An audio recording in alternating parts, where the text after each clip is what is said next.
No, but listen to, did you hear the press conference of Seleke Kromah, the IG? He did say that this is a highly political case, did he not? So you don't take the partisans' word for it, you take the IG's word for it. We elect on 85 irresponsible men, what happened to our country. We elect on 85 irresponsible men to govern this country, not to be very irresponsible. Please place your left hand on the Bible being held by your wife, and you will kindly raise your right hand, sir, and repeat after me. All standing, please. I, Joseph Newman Boyka Sr.,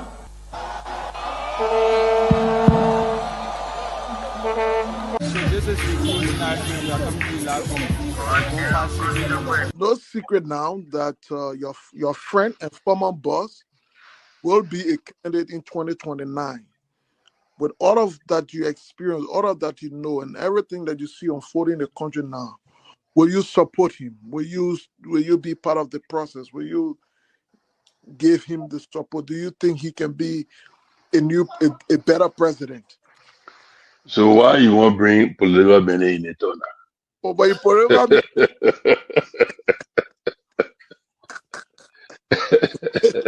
you're political man, before you go out, very active.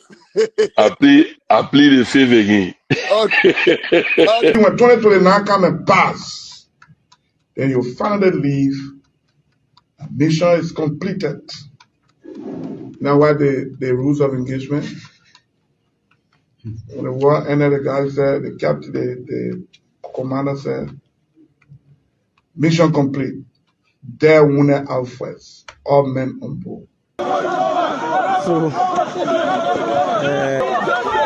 this riot situation when it comes to countries, because many times you notice that if Charles Taylor is the problem, he will be out of here in the twinkle of an eye. And I say, let well-meaning Liberians come home. If we respect this constitution, a government formed in Accra is a violation of Article 1 of the Constitution. Let them come home. Let that government be formed in Monrovia. On the Boyka's administration, we want to give the government of Liberia an ultimatum of 72 hours to provide a living ballot of the chairman of the Student Unification Party, or else there will be a catastrophic pneumonia in the Republic of Liberia. To arrest the chairman of the Student Unification Party, only because the government feel intimidated about the Vanguard Party advocacies. The government got capital road, small, road, B road, all kinds of place. I think the reason Joseph Baga will not do much because the old man, the papa is suffering. The papa loves the country, but he can't make it. The criminal there around him, they sophisticated than him. They are sophisticated criminals, so they can't make it.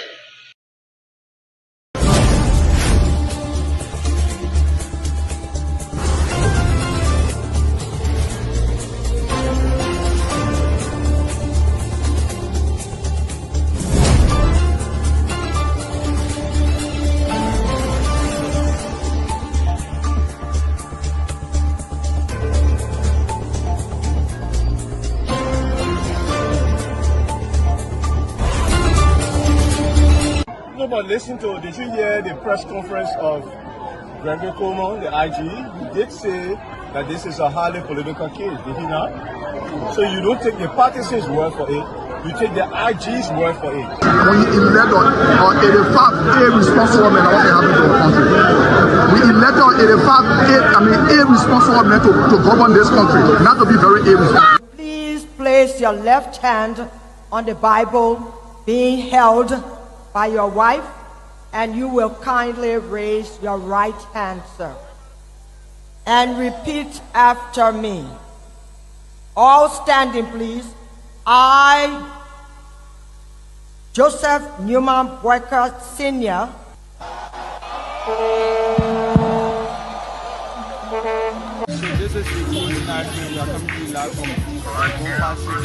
no secret now that your friend and former boss will be a candidate in 2029. with all of that you experience, all of that you know, and everything that you see unfolding in the country now, will you support him? Will you be part of the process? Will you give him the support? Do you think he can be a better president? So why you want bring political Ben in it or Oh, but you political,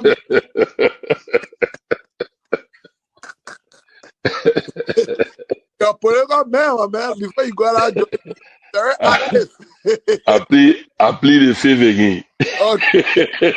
When 2029 come and pass, then you finally leave.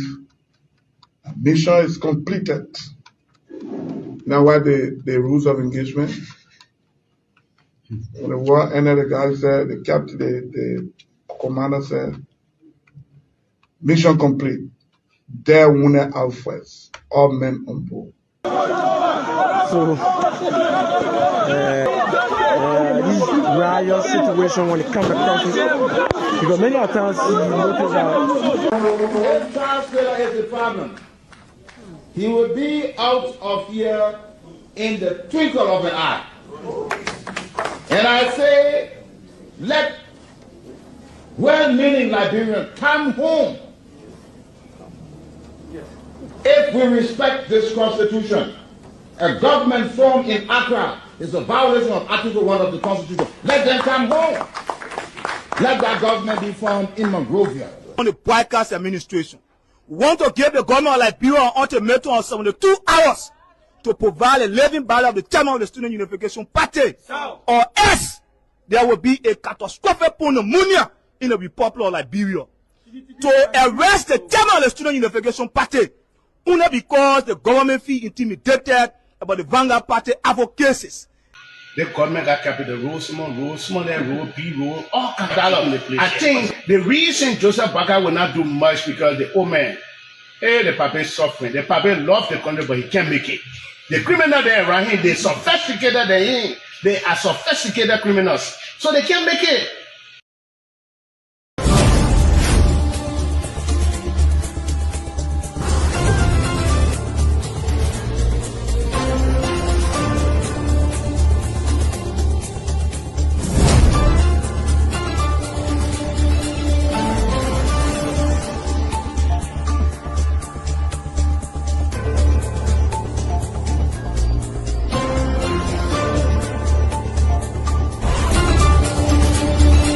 but listen to, did you hear the press conference of Seleke Kromah, the IG? He did say that this is a highly political case, did he not? So you don't take the partisans' word for it, you take the IG's word for it. We elect on 85 irresponsible men what they happen to the country. We elect on 85 irresponsible men to govern this country, not to be very irresponsible. Please place your left hand on the Bible being held by your wife, and you will kindly raise your right hand, sir. And repeat after me. All standing, please.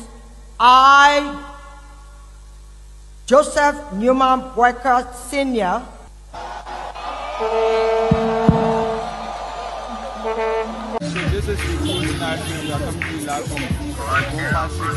no secret now that your friend and former boss will be a candidate in 2029. With all of that you experience, all of that you know, and everything that you see unfolding in the country now, will you support him? Will you be part of the process? Will you give him the support? Do you think he can be a better president? So why you want bring political Ben in it or not? Oh, but you political.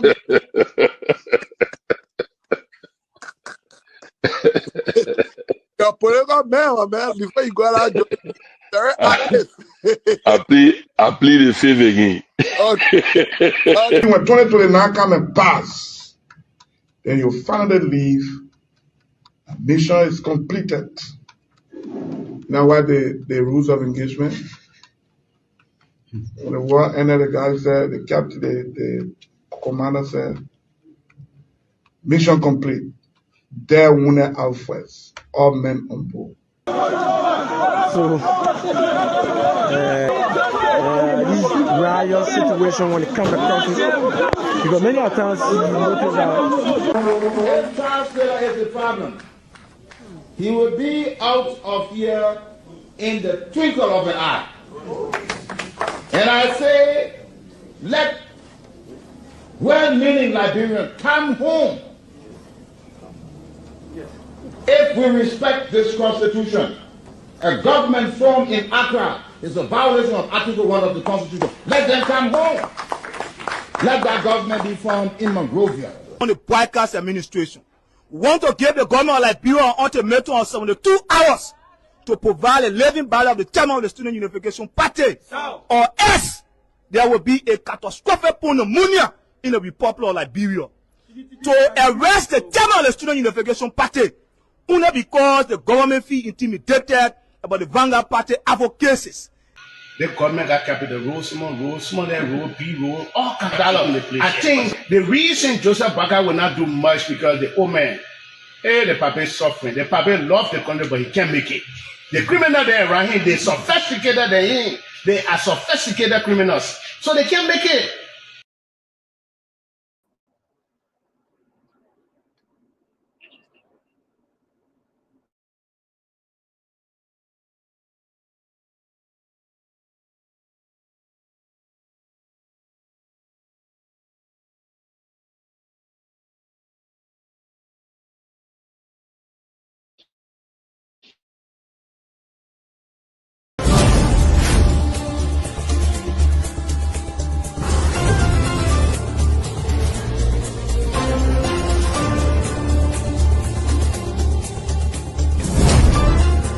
I don't want you to do something singing. I'll tell you this.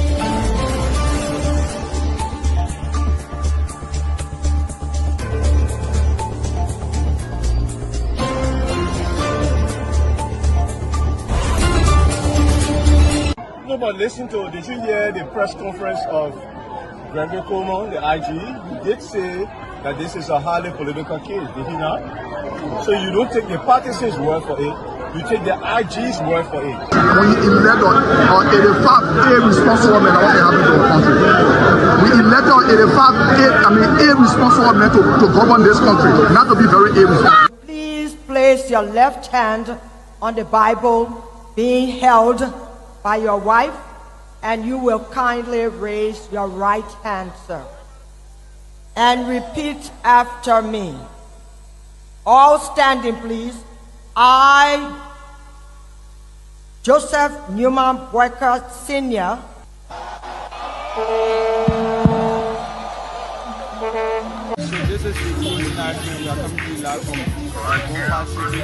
No secret now that your friend and former boss will be a candidate in 2029. With all of that you experience, all of that you know, and everything that you see unfolding in the country now, will you support him? Will you be part of the process? Will you give him the support? Do you think he can be a better president?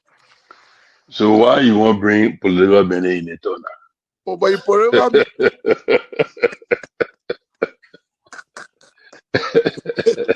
you're political man, before you go out, very honest.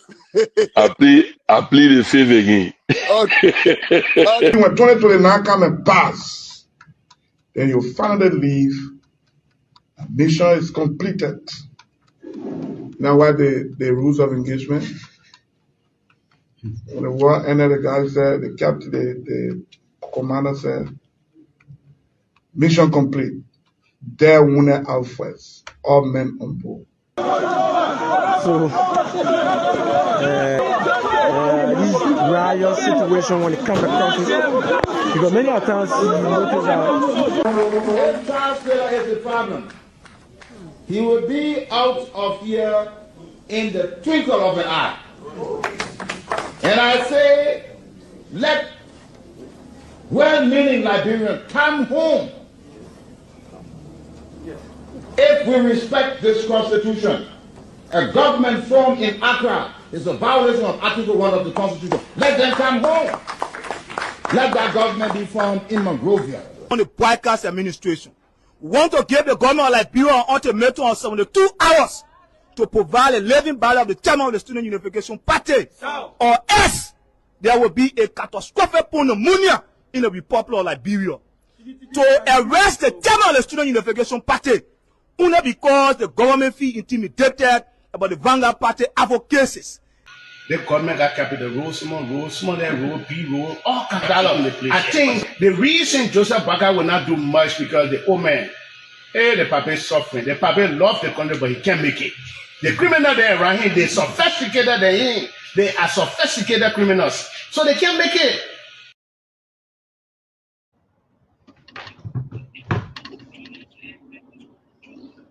Welcome, Mr. Pewee, are you there? Mr. Pewee? Hold on. Okay, so folks, Hello? welcome. I think you have to mute your mic a little bit. Are you Mike, can you hear me? I'm hearing you. Can you also hear me? Yeah, am I loud now? You been hearing me? Yeah, I'm hearing you. I'm hearing loud and clear. I thought, I was first muted. You unmuted me, right? No. I think it's from your end. Okay. Yeah. So we can start the show. Chief Tomalin George is in the back, and we also have our guest. He's also in the back, and Dr. Peabody and other folks. They are trying to log in to see how best we can start the show. But welcome, Mr. Pewee. What's going on from your end? Oh, thank you. Nothing much. I think basically we have a lot of things unfolding today.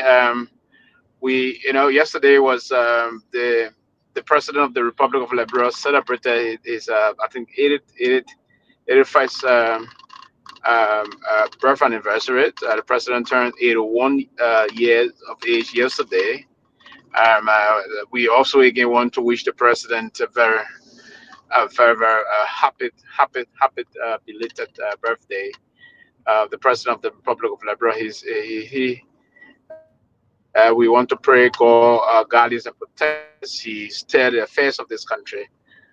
It's one of the things that we all always will continuously pray for.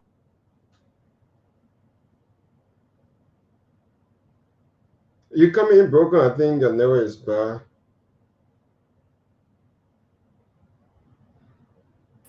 Are you hearing me? Okay, so Mr. George is on. So Mr. George, welcome. Yeah, Mike, can you hear me loud and clear? I'm hearing you loud and clear. Okay. So tonight we have a very important guest. His Excellency Ambassador Robert Wilmot Bade, Liberia Permanent Representative to the International Maritime Organization, the IMO. So we'll be hosting him tonight. As you may be aware, he has done some remarkable job leading to Liberia recent re-election to the International Maritime seat. So we thought it wise to invite the Honorable Ambassador tonight to be our guest.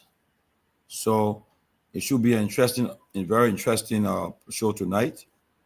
We look forward to it. So let's get set, Myean. But tell us first, before we bring the guests, what's the latest at your end?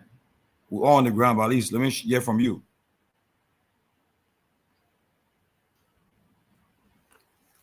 Myean, you muted.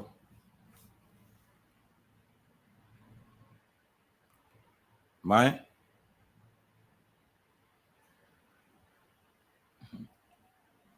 Myean, we can't hear you.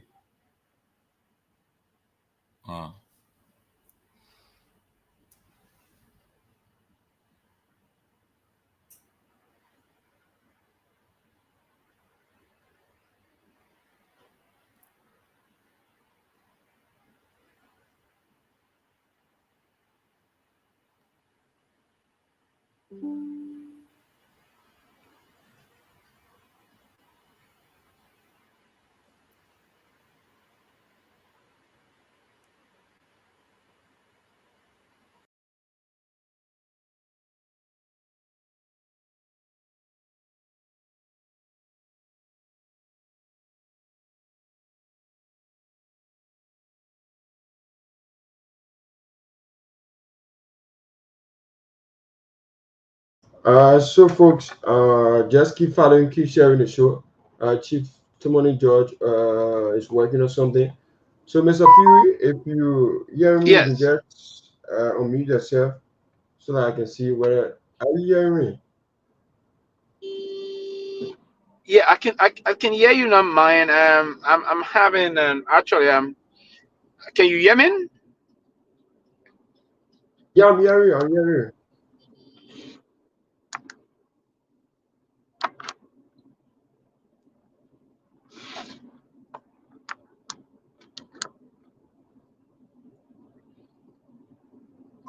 Yeah, so Mr. Pewee, it's okay now. It's okay. Mr. George was trying to get to me, but it's okay now.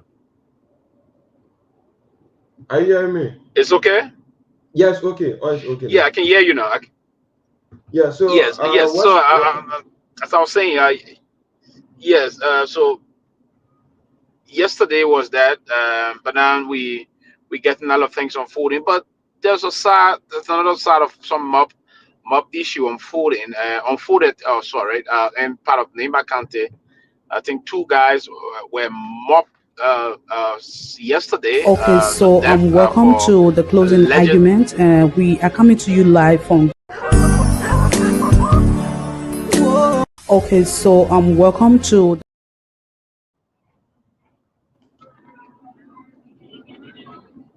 yeah, I can hear you. Can you hear me now? Yeah, I'm getting you mine, but we just slip up just now.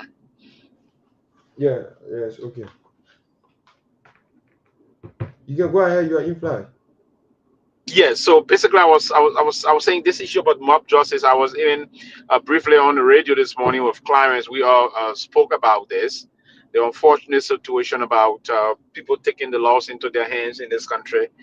Two guys allegedly referred to as cattle criminals were caught, according to the information from journalist Franklin Dorokui from Nima County.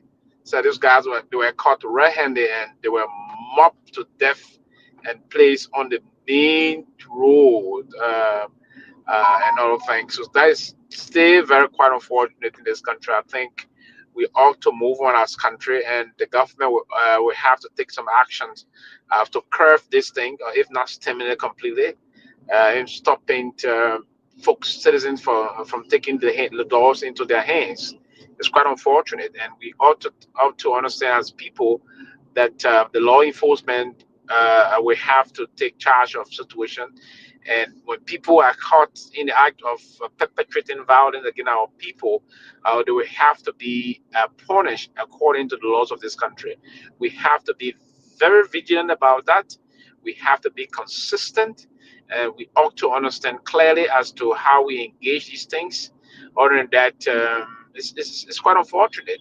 We will expect that there will always be people that would violate the laws of our country, but whenever they do so, the law should move to swiftly and expeditiously punish them, and also punish those that would be the perpetrator of said act. But for people to move and take the laws into their hands is happening all over. It's unfolding in rural area in most of our metropolitan base, our cities, if you will. Morovia is one of those areas. Banga, sometimes Buchanan, now in Nimba. Nimba is one of the county that is known for a lot of mob justice. There was time hotel got there by fire and all those things. So we understand that a lot of the young people went through the devastating civil crisis in this country, but we went through the DDR program. Some of them were disarmed, demobilized, and rehabilitated. But again, the government will have to, and part of the security sector reform was to also allow the security forces to take charge of most of these things that are unfolding in this country in terms of applying the rule of law. And the rule of law is a major element in the country of protecting and promoting the democracy of our country. So we agree that people should not. We don't want criminal in the country, but you cannot.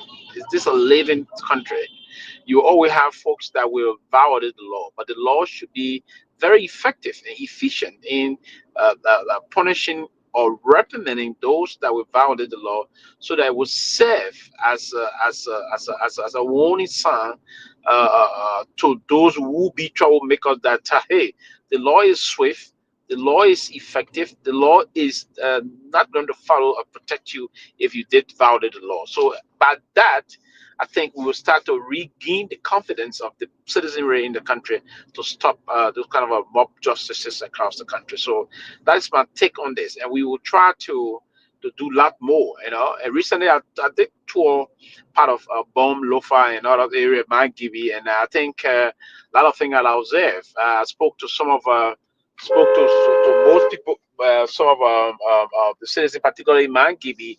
There's these things again. We're hearing that there's some level of and I would do everything if possible to visit the jetty to rubber farm again, because we're hearing some information that I don't want to come and on my way back engage a lot of young people.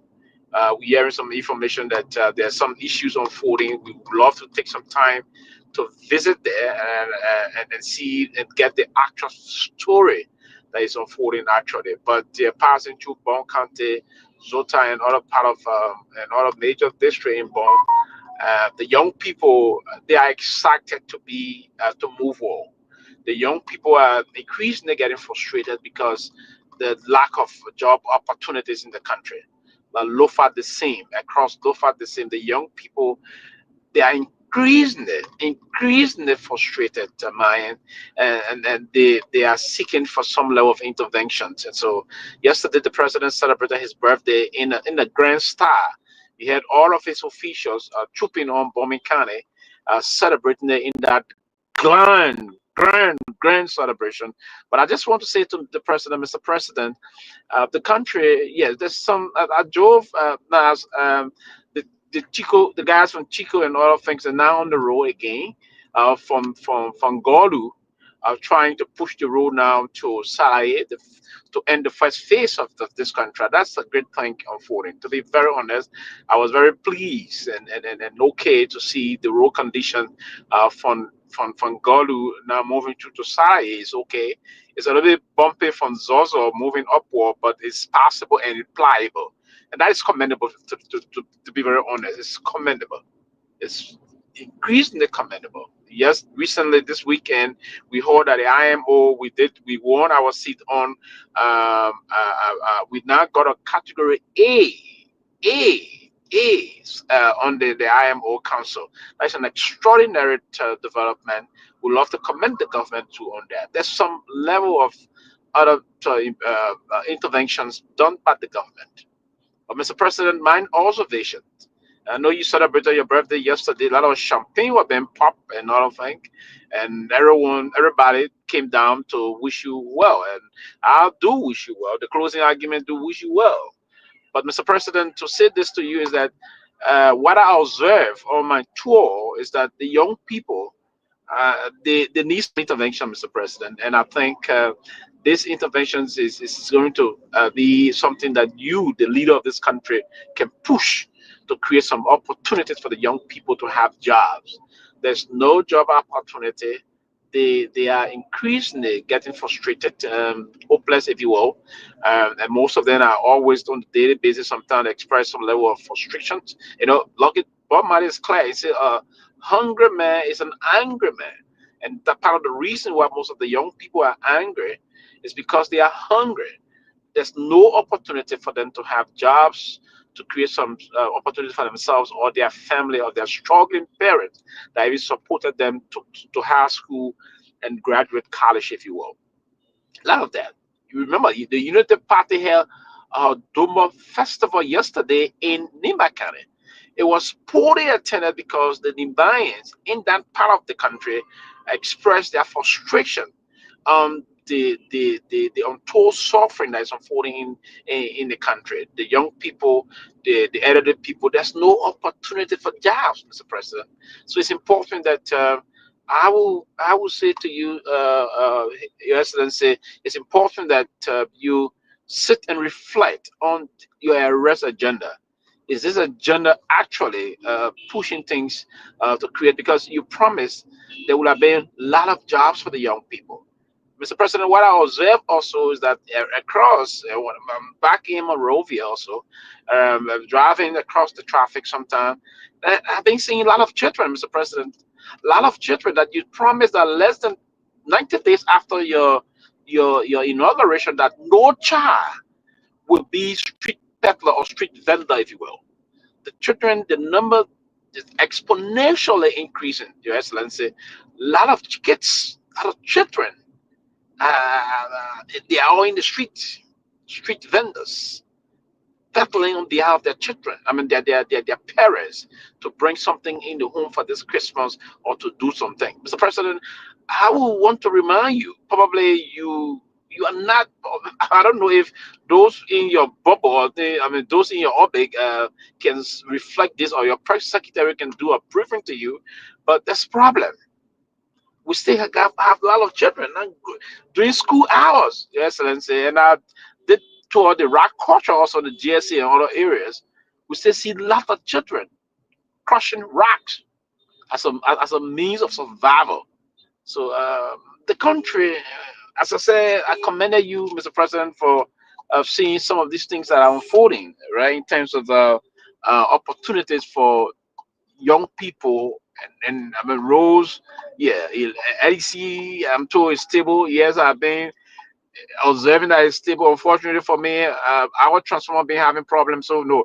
But generally, LEC is stable, right? But we do have some problem with the people, the young people that we want to see to just please. I mean, that's a problem, Mr. President. So there's this need that we have to bring this to their attention, so they pay some attention here to this, and be a little sensitive towards this issue. It's very important that we collectively, as people, engage this issue. There's no opportunity for our young people, for the people in this place. The AMB University just graduated close to 800 students. 800. We've been having university putting out a lot of students, thousands of students, no opportunity. So, Excellency, there's a need for interventions and other things. But Myean, if we have any, so the last other critical issue, I will give you the time, Myean, to at least take the next 5 minutes of that and just go over the headline news today and tell us what basically is supporting the country. Okay, so Mr. Pewee, thank you. We were just joined by Sir Augustine Myean. So, Sir, you just chip in, then I just come on. Good evening to the many listening audience. And good evening, Mr. Pewee.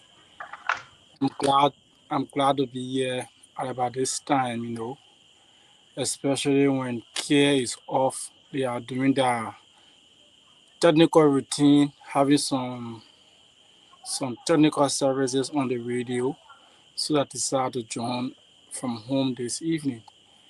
Well, I'm so glad again, and I will say good evening to everyone who is watching far and beyond, who is watching from Liberia and across the 15 political subdivision of our country. Let me say good evening again. Thank you, Myean. And for further update, we look forward. You can continue, Myean. I will chip in if I have to. Okay, so thank you also. So, Mr. Pewee, you have already knew almost all of the training and news from our end here in Liberia. So I just like to emphasize on this one of the training issue as it relates to this fire, the arson attack at the Capitol building, where we saw on today the prosecution filed motion to the same fire incident to remove the judge.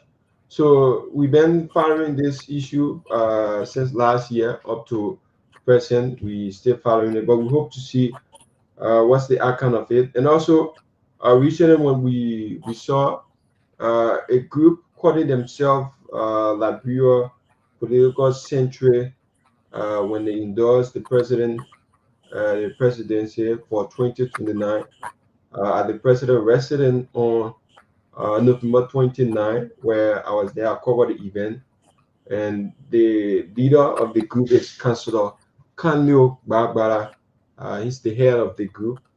And then when they endorsed the president, Joseph Yuma Boaka, according to him, he made a statement that others who are within that group, they are from different political parties. Some of them are not within any political party, but because of the kind of work the president is doing, because of the work, the kind of, we would say, in a professional manner, the kind of work he's doing for Liberian people and the kind of maturity the government is showing. So they decided to endorse the president for the next 6 years and the kind of work he's doing. So as a result of that, they have joined the party, the United Party, and also the president joined their movement in that light. They are also calling all patriotic citizens, all Liberians to come together to see how best they can promote the government instead of them coming up to say, this is not my party, this is not my government, so I cannot be able to promote, I cannot be able to bring in investor, bring in developer to be able to develop our country. So they see it unnecessary. So as a result of that, that's why they crossed over to a United Party. And also in that same party we saw today, one of the party chair from the United States of America, or we call them the diaspora team, he also sent in a resignation today, where he made a lot of statements that they are not here to sing praises to any political party, or they are not here to sing praises to government, but rather they are here when the government does wrong. They see it that yes, this government is not doing right on this, on that, but rather not to go on the table with the president to eat bread and then drink some wine with the president and then go in the back to praise the government when they are doing wrong. So as a result of that, he withdraw from the party, turn over whatever he have for the party, and then resign so that he can be able to do whatever he thinks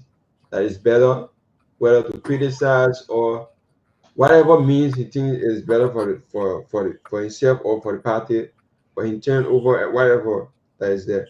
So I'd just like to just stop there within a few, and not to forget, Liberia National Bar Association is also having their annual convention in Ganta City this year.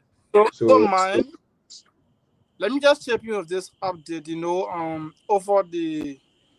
Over last month, let's say last month, not where it's December and it was November, but just few weeks ago, the Liberian National Police, with her team that comprises with all of the units in the police, visited Sierra Leone for at least 4 to 5 days, and they came out with some fruitful results that talk about trans-border security. So with that, after that visit, the Sierra Leonean delegates are currently in Liberia for a 1 week working visit. They arrived yesterday during the president's birthday, and today was the official welcoming ceremony of the 4 deputy inspectors of police from Sierra Leone. They met the police RG, they met the Force Police Unit, which is 112 Robert, they met the PSU unit, which is 121 Maliki Koluba, and various segments of the Liberian National Police. Well, they have interchange of various ideas from the various police segment in Sierra Leone and Liberia. They discuss on way they can have cross borders security setups. They believe that the crime rate is increasing in our country on a daily basis. I gotta interrupt you guys. I gotta interrupt you. I'm sorry. We got our guest in the back. He's been waiting for long. I gotta interrupt you. Thank you, guys, who will do this. But he's been waiting. He's been waiting for a long time. Ambassador Robert Kwade, Liberia permanent representative to the IMO.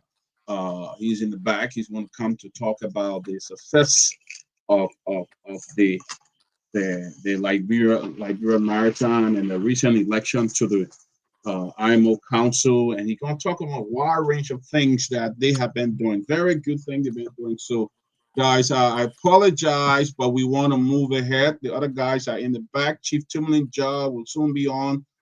Sylvester Pewee will be on. So it is my distinct pleasure, ladies and gentlemen. Welcome to the closing argument. It's my distinct pleasure at this time to welcome Ambassador Robert Ekpade, Liberia permanent resident. He also studied in London. He studied law and studied political science as well. He's well versed, very smart, very articulate, and I'm telling you, he also been an advocate as well in Liberia. Prior to ascending to that position, he worked as an advocate. He has his own organization. He's going to talk more about it when he comes on. But ladies and gentlemen, it's now my singular honor to bring on Ambassador Robert Ekpade. Honorable Ekpade, welcome to the closing argument. We are very, very sorry for the delay, but again, it's an honor to have you here, Ambassador. Thank you for having me. It's a pleasure to join you, and let me greet your co-panelists, and let me greet fellow citizens across the diaspora and back home. I was looking at starting the show at 9 o'clock. I know. It's almost 10 o'clock. We apologize.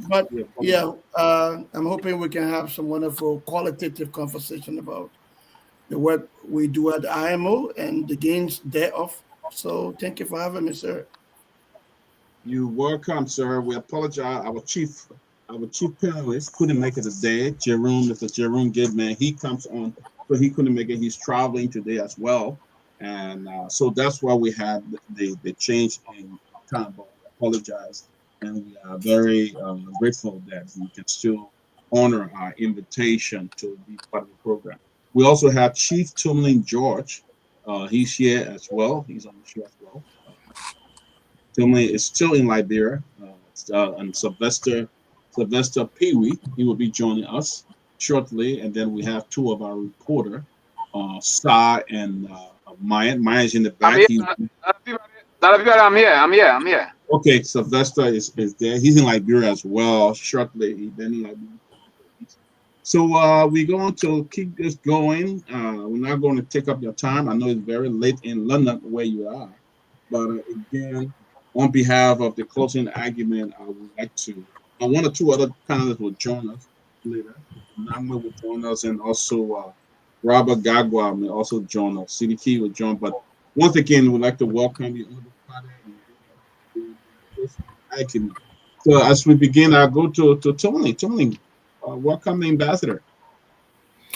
Again, let me join you in welcoming His Excellency Ambassador Robert Ekpade, Liberia's permanent representative to the IMO, International Maritime Organization. Let me also congratulate the ambassador for representing Liberia well, keeping our flag high, and the recent election of Liberia to the IMO's council is not an easy feat to accomplish. So we must give him his kudos and commend him for a splendid job of he and his team. Also part of that team is the Maritime Commissioner, Nito Lai, and they have done a great job to put us back at that position. And Ambassador Ekpade has been very busy. I've been following him religiously, his activities, and it's a pleasure to have him, at least to come and engage us in the Liberian public for the first time on our platform. It's a privilege to have him. And so, Ambassador Ekpade, welcome, and let us have a good discussion with you. Thank you. Thank you again for having me. I'm looking forward to qualitative discussion with particular focus on the work that we do. So I'm here to talk about what we do at the Maritime, at the IMO, pretty much, and general conversation about our country, in different respects. Yeah. How about Sylvester Pewee? Welcome the ambassador, and then we'll get into this. Thank you. Honorable Kwade is one person. He's been in the media space in this country for a protracted period of time. He understands public diplomacy very well, and I think as part of that, he's exhibiting very well. Let me listen. I want to be very clear myself. As working in the same space before, I think his public diplomacy skill is extraordinary, and I sometimes see I see him engaging when he's stepping. It's extraordinary, and that means openly say that I think we all have celebrated the country, and I would love to commend his hard skill and the way he engaged and the rapprochement he created amongst all of the IMO representations and all those things. And today we are on the category A. That's an extraordinary development for the country. I think it is important with Court of Officers like Harry Conway being one of those very wonderful technicians that is working with the ambassador currently. So he got a very great team, and we look forward to the country. Listen, we've taken over from Panama. The fact that we took over from Panama, now we on category A. It's something that we all should celebrate as a country. It's bringing us back to the Committee of Nations we've now part of. Yesterday we were just a pariah state. Today we push it at that level. So that's a very good thing. And let me commend him. And I will want to ask that he continue this great job and push the interest of the country moving forward. We know very well that there will be time that he will have to retire from that and go up. But for now, he's doing a very fantastic job. And that's just I want to start. But before we can, now that we've done the introduction, I just want the ambassador to tell us why is it to be on category A. I want to start this way, category A. Everybody's saying Nigeria just got on category C. Why is it, ambassador, that this small country of almost 5.5 million people now elected on category A of the IMO Council, and Nigeria is on category C? So what is this development for us? So let me firstly thank you and all of you for the kind words. I am very, very grateful for your grace and blessing. So let me give you the context. When we talk about category A, let me give you the context that makes a compelling argument for Liberia to occupy such prestigious position on the IMO Council and at the hierarchy in the category of A. Liberia is a white list country. So in the context of international maritime, when a country is considered a white list country, it means the country conforms to international instruments, maritime instruments, regulations, and guidelines. It means our registry is a registry that operates transparently. It's a credible registry. We conform to all of the norms, the regulations, and guidelines set forth by IMO. We are respecter of international law. So that puts us on the pedestal as a maritime leader. That's one. Number two, Liberia is a very powerful maritime country from a natural perspective.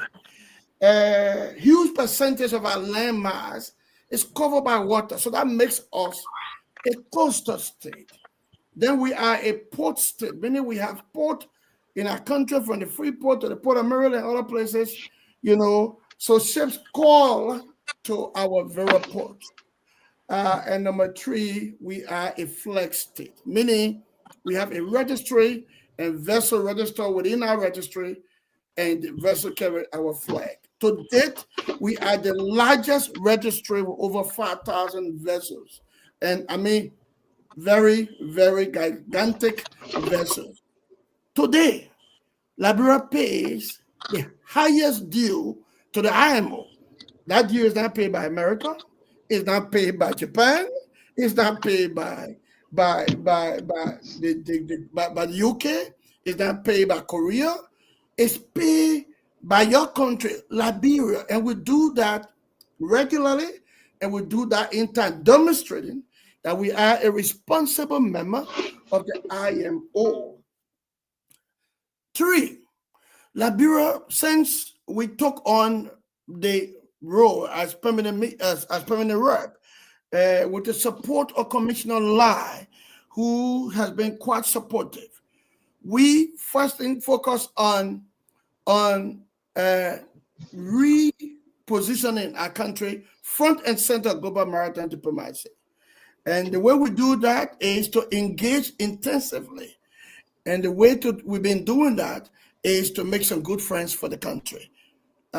Commissioner Lai and myself have traveled very, very, very intensively across the world, engaging with member states, engaging with maritime institutions, giving speeches here and there, and repositioning our country.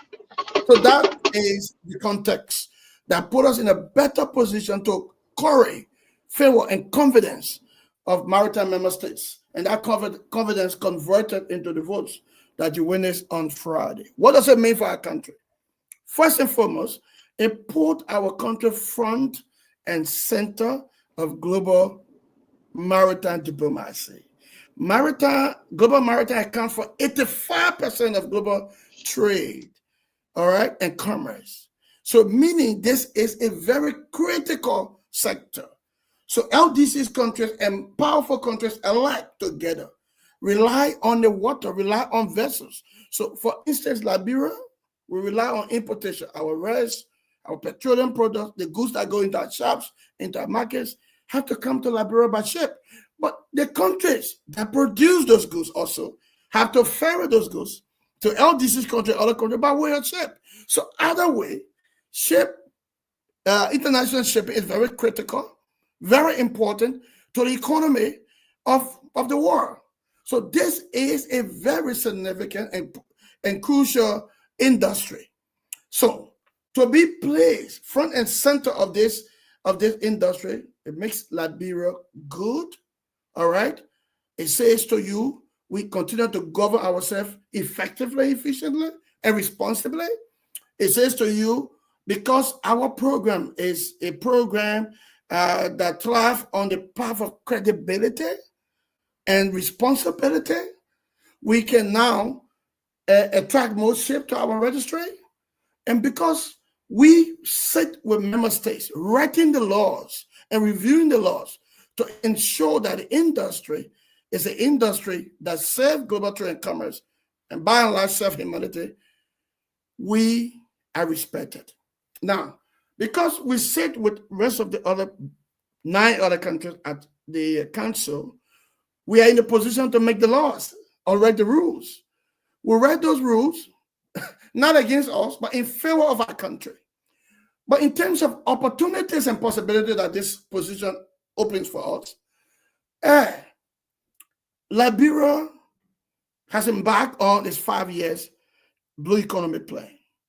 One critical aspect of the Blue Economy Plan is to see how we can train more young Liberians, all right, into different epistemology of global maritime law, maritime management, engineering, chef, many other things. So there is a litany of epistemologies or subjects of maritime. We want to get Liberians on the ship in large volume, like you see Philippines doing, you see Bangladesh doing, and many other countries. But because shipping is a very highly professional area, you got to train people, you got to send them to school. So what the position does in effect, it puts us where we can be able to look at the US, look at France, look at Italy, look at China and many other countries, and see what we can draw from them, all right, and bring to our country to improve our training program. That's one aspect. You know, we have the Maritime Training Institute currently they're providing associate degree. Part of our plan as a country, under the leadership of Commissioner Lai at the Maritime, is to see how we can now increase training enrollment in the school and to the Maritime University so that we train in the next 2-3 years, train more Liberians, get them on vessels, you know, as seafarers. So this will potentially help us because we are sitting with the countries that are already there. So as a council member, we have conversation and can say, look, gentlemen, yeah, we have the big registry, but we need this, we need this, we need this. So it put us in that position to do that. The next thing it does for us, in effect, we now are placed in the position to make rules that will not put burden on ship and cause ship to increase freight for our country. Don't forget, I told you earlier, we are heavily rely, our economy is an import, driven country. We rely everything on importation. So if ships are coming to our country and the freights are hard, the trickle-down effect or consequences will be high freight, which will go down into prices, and the trickle-down consequences will fall on our people. Goods will be high. We are in a position now to make rules and set forth mechanism to avoid or prevent that. The fourth things that their position ultimately does for Liberia, it says to you, your country has turned a corner, that you are now a responsible country. You have turned the corner from a country of savagism, a country that was literally known for brutality, for strife, for war, for conflict, for atrocities, savagism, monstrosity, all those things. You're no longer that country. You are a country discussing global diplomacy. You are a country sitting with the rest of the civilized world and writing the rules to govern global maritime. You are now the country, all right, that sit at category A at the IMO, all right, discussing with other countries to make a global industry, significant global industry, world position to serve humanity. This makes your program very, very respected. This makes your program very attractive. And the more ship you register, the more revenue you get. And the more revenue you get some money for schools, for roads, for hospitals and everything. So by and large, this is a big win for our country. This is a very epic feat for Liberia. It came on the back of hard work, diligence, discipline. We at the IMO have been doing the heavy lifting, but not, without the blessing of the commissioner, who has been himself coming to critical meetings. I get him to come to critical meetings, and we go to those meetings together. We do bilateral discussions together. We forge cooperation together with member states. We keep our side of the bargain and the side of the discussion, and because of that, we managed to command much more respect from member states, and that has essentially converted into the votes that you witnessed on Friday. When I brought him to the council after many years, he got 130 votes. On Friday, we got 141 votes, where about 170 countries voted on Friday for category A. Wow. Russia, as powerful as it dropped. Denmark and other countries in B and C drop. Argentina drop. Big countries drop. What it says in effect is that we have enhanced and improved, our representation. We have more qualitative representation. You see me most of the time on social media. I know some people lambast me and say, oh, the man like Kamara. No, I don't like Kamara. But I have to work in a way to expose what we do so that Liberian people know what we do. All right? This is transparency in public service. But I want to give people an appreciation of how critical the job is, the role is, and the position we occupy, and to keep them abreast. Today, many years, people never knew what we do at the IMO. Didn't even know much about maritime. With close to 2 years, I have substantially exposed the work we do because I keep people informed on our meetings, our bilateral meetings, on my travels and what I'm doing. So I keep doing it because I want people to know. And I bring people to the camera, my friends from the Caribbean, from the Middle East, from the Gulf States, from across Africa. Just recently, we had the AMA Summit, 40 African countries went to Liberia, very successful summit, and that, for me, was very essential, very critical to the votes we get, because it generated a lot of support from across the African broad spectrum of the African member states, and that helped us substantially. So in terms of what it means for us, I hope I have unpacked it for you more. Thank you. Just the image of your country, of decadence. This means a lot, and I will say to people, celebrate it. Awesome. Let me go to Tomalin. Tomalin will ask 2 questions, and then we will continue. Go ahead, Tomalin. Again, let me say thanks again, Ambassador Pade, for that lengthy lecture about the whole process. And indeed, it shows that a lot of work was put into this to reach to this to attain this status. My question that many people were asking is that people get confused when they talk about this whole maritime project. It says our country flies the flag of convenience. Can you explain to that when you talk about the flags of convenience? What would it mean, and why people always want to fly on our flag? Can you explain to the public? But there's no flag of convenience. Perhaps many years ago, our program was considered a flag of convenience. Many years ago, we said no. We are an open registry. Open registry means we make our rules just simple, all right, for ships, owners, and for countries with ships. So there's no convenience. Convenience means you can just jump in. No, Liberia is a whitelist country, meaning we have regiments by which we register ship and monitor ship within our registry. Why do you think we are the bigger registry?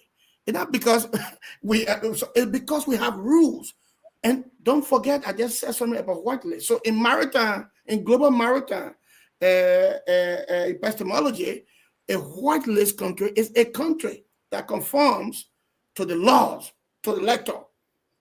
You follow the ISPS code, you follow all of the regulations, you follow all of the guidelines, you make sure your ships are not your registry is not infiltrated by dark fleet at ship with all insurance. They are mafioso ship, they're from Russia and many other countries, they're not conforming to laws, but they're traveling around and doing business and causing a lot of havoc on the sea and the ocean.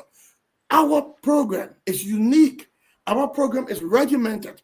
So as I speak to you, European countries, Arab countries, African countries are coming to us, all right, to be taught the rules, to be taught the notes, all right, on how to get to this point. So there's nothing called convenience, flag of convenience. We are an open registry, meaning no matter where you come from, as long you conform to the rules laid down by us, we accept you. We don't create a lot of difficulties and make things, convoluted for ship owners. We make it simple, but the rules are there because we write the rules. All right. And so currently we are an open registry with the best followed rules, water respect, and that's why we are what we are. And I tell you, one place in the world, one sector that is very, very keen on regiment is maritime. The rest of people have to be respected. The sea has to be respected. The species of the ocean has to be respected. Safety has to be respected. Security has to be respected. The right of women has to be respected. So those basic fundamental values have to be respected. So as a country, if your registry, all right, does not conform to those basic requirements, you're dumb or doomed. You cannot have the kind of enviable registry. You cannot have the kind of enviable record that we have as a country. So we are not a flag of convenience. Some European countries, because they've been competing with us and can beat us, they try to present it like we have a carefree system. And that's not true. How can we be a carefree system and getting the support we're getting at the level of maritime? A contested, very fiercely contested IMO election that see Liberia rise up to 141 votes and see other countries dropping down. It means we put emphasis on the rules. We write in the rules. We subject our register to the rules. We make sure we follow everything very carefully. And you see the way we work. I've been over there I've been at IMO close to 2 years. And one of the reasons why I always try to expose the work on social media because I want people to know what it is. You are a very major maritime country, very major maritime country. And many times we talk about maritime. People don't know what it is. People don't know what the IMO is. But the IMO is a very critical area because that's a specialized UN entity that is responsible to govern international shipping and govern the ocean and the sea. America was fighting to be retained. UK was fighting to be retained because this means a lot. Everything that we do, like I said to you, 85% of global trade commerce, all right, rests on the shoulders of international shipping. And your country has the biggest registry. Your country is re-elected because of the qualitative representation that we do on behalf of your country. You know, because of the many travels we go across, traversing the world and making an argument, compelling argument that we need to be there to represent not just only Liberia, but the overwhelming voice of Africa. Which brings me to the point. Do you know, because of Liberia respectability and because of the work we've done, we were able, after 17 years, to bring Nigeria back to Category C. We were also able to bring South Africa back after 12 years. We led that campaign. Minister, Commissioner Lai and myself rallied the African group in Liberia under the AMA Summit. We also rallied the African group and said we won the votes for African country. I went to Saudi Arabia, I went to Egypt, having conversation with the Arabs and the Gulf state that we need your vote, and we also will give you the vote, and we got the votes. And today, Liberia is not just a big registry, but it's a respected maritime leader, and now we command the respect from the continent, and a whole lot is happening. You know, so I'm profoundly pleased about the work we're doing, and I just like to give my thanks to all the member states that gave us the support, and to the foreign minister in the last few weeks also took us some time rallying support from member states, working her phone, calling all her colleagues from across the world to say, look, we need your support. We need to keep Liberia there because it's not just only Liberia, but Liberia has a very strong echoing voice that represents the concern of Africa because we got similar problems. Issue of climate change, the issue of environment, and many other things that are happening right now across the African landscape. So Liberia sitting on that council, it represents the LDC's country, represents the broader voice of Africa. We need you. This is a multilateral front that should represent balance and inclusive, you know, and be very inclusive of all the continent and all the countries. We want your support. So over the last few weeks, she joined us. She dispatched a team that was led by Minister Myean, who delivered a speech to council, and so far so good. It been a wonderful team spirit, wonderful teamwork. We only been blessed and honored to be leading the front at the IMO because there where we sit and there where we have the blessing and the real privilege and honor to represent our country and sit behind that flag. Okay. Somebody got his second question. Right? Yeah, my last question. Ambassador Pewee, I want you to just first of all, it's 2 into 1. How many countries are flying our flags right now? On number 1, number 2, people talk about maritime. They talk about this that Liberia, when they give a maritime, talk about Liberia, we'll get a lot of money from it. A lot of revenue come from this area. Tell us how do we really get our revenue out of the maritime? How it works? Explain to us, because when you get a maritime, people say, oh, they talk about, there's heavy money coming. Money is over it. So right now, people say, this man's sitting pretty. I'll say, so let's help the people understand how it works. So relative to how many countries, it's not measured that way. It's measured by how many ships, the way we do it. So I know we have over 5,000 vessels currently. With few summer terms, those are available information, which makes us enviably the biggest registry in the world, tapping Panama for almost 2 years now. And this is on the basis of hard work, regimented program, conforming to the laws, not doing things to swindle the ocean and the sea. We play by the rules because we write the rules. We might be a small country, we're not building vessels, but we're writing the rules, which is very significant and very crucial because a sector that is so vital has to be governed by the rule, and that rule must be respected to the letter. And that is where Liberia proudly stand in ensuring that the rules are conformed to and respected to the letter. So I know we have over 5,000 vessels. Those vessels are owned by companies. Some countries are, so, but basically that's how we measure it. Now, relative to maritime, well, I'm a maritime diplomat, and I'm much involved with the finances of maritime, but those are, I always said one time I was on the radio and someone asked me, maritime making a lot of money. I said, but what maritime makes is not in secret. The maritime program is very, very, very transparent and open. It goes on an audit by the GSC. It goes on an international audit, and the revenue, the Liberia Revenue Authority has a foothold of the finances, so it's easy. Just by the click of your search engine, you should be able to know what Liberia makes annually from maritime, what the company gets, what the registrar gets.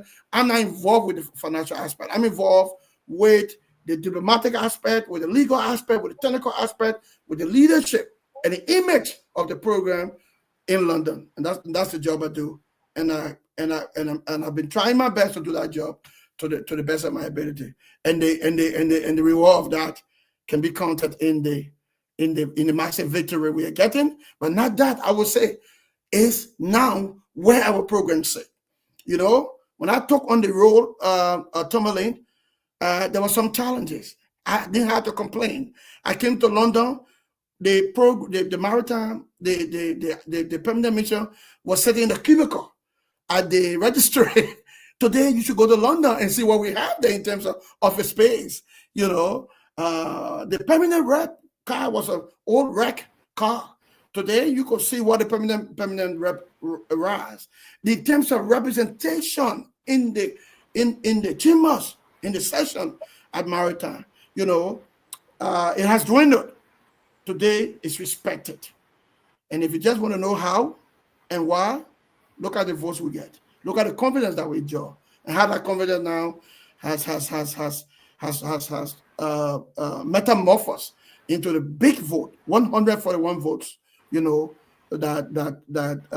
elevated us to retaining our seat, and it's a very big thing. And like I said, it's not just Liberia, it's not just us winning the seat. We show big leadership when we campaign. I led the campaign, and thankfully, Commissioner Lai came and joined me for Nigeria and for South Africa. After many years, they've been kicked away. They're back on council. And I will tell you, the Nigerian has written me to be called, to be honored in Nigeria for the work we've done. South Africa too. So we still trying to say how we can find the schedule, but they all want us to go to say thank you. It was Liberia that did the job, and kudos to our country. We are only just a messenger, trying to do what we can do to bring pride, respectability, and dignity to our country. I will tell you this much. All of this working, I have a wonderful team in London. Dr. Harry Conway, Dr. Bernard, Gustav Bernard, and the young women, the Grace Noah, the Fatima, the rest of the young people, my administrator, Leela, I have a small staff. I have Roger Tier, very brilliant young man. All of those people, John Bawilli, and all of these people came and joined us. Wonderful team, diligent team. It has been a pleasure and honor of my life working with young patriots, Aerodot experts, working for the country and raising the country flag high. That's Thank you. Thank you. One time he will take over after I ask my question, and he will lead us through. But Mr. Potter, you said a lot of great things here, and I've followed you guys. I've seen what you guys have been doing, bringing the IMO back to life, Liberia Road and the IMO back to life. I see that all the time. Let me ask you, a lot of Liberians, we have over 5,000 ships that fly the Liberian flag. Why we don't have Liberian represented a lot on these ships? People will question why we don't have Liberian sailors and things on these ships. It is a historic contradiction. Some of the fox pass that our country has witnessed. And we also ask a question, but don't forget, we wouldn't have been in this role, Commissioner Lai, myself wouldn't have been in the role, but 1 year, 5 months, 1 year, 6 months. So we have an issue that have been obtained, sadly obtained for many years. It's been since 1946, Liberia was a founding member of the IMO. Our program even older than that. Why? The question is we've not been able to put more people on the ship. You know, it's a critical question. It's a paradox. You know, it's a sham. It's a shame. But for me, I don't like to do it in the past. I like to do it in the future, in the present and the future. What can we do to fix that, to correct that? That should be our concern, you know, and the question for me, fundamentally should be the question. So what Commissioner La is doing in many respects, first, look, we got to get Liberians on the vessel. It is a contradiction to say you're the big registry and you don't have thousands of Liberians there. But like I said earlier, shipping is not where you get dumb people. You can't dumb buffoons, you know, on ships, because ship is a highly maritime is a highly professional area. Even the chef, you can cook on the people's ship and cook tobagi or cook cassawali. You got to cook standard food. So you need to train people. The engineers you need to train. The lawyers you need to train. The administrator you need to train. The first officers you need to train. So it is a very big area of with a litany of epistemologists. So what we are doing now is to focus on training, which is very critical. So Commissioner La, since he came, the enrollment for Liberia at the RMU, the Regional Maritime University, has increased. We even went beyond. We even just did a new state-of-the-art dormitory to train more Liberians. That way we put a lot of focus. We're trying to move the RM, the Liberia Maritime Training Institute in Marshall to a higher degree level, bachelor's and master's, so that get more young people go in there. It's a competitive area. Not why you just going, people get certificate or get certificate. You got to be educated. You got to be tested. You got to be qualified. You got to be evaluated to get, you got to have certificates. Sometimes people stay on the ship for 5 years, 10 years, they come back to school again and get another one to move to one. Every stage in global shipping, have to be certified. You got to go to school. So what we're doing now is to put emphasis on training. As I was in Liberia the other day, Commissioner La has just approved for the first time in the maritime program, 2 young Liberians under 25 are going to India to study naval architecture, meaning they will now be able to build ship, something that never happened. So a lot of good things now happen, very unprecedented. You know, we don't want to rest on our laurels. We don't want to echo our own horn, but we want to see what we can do, building up more expertise. Getting there on the ship is not an issue for us. Getting there on the ship, educated, you know, respected, is where we need to focus. And that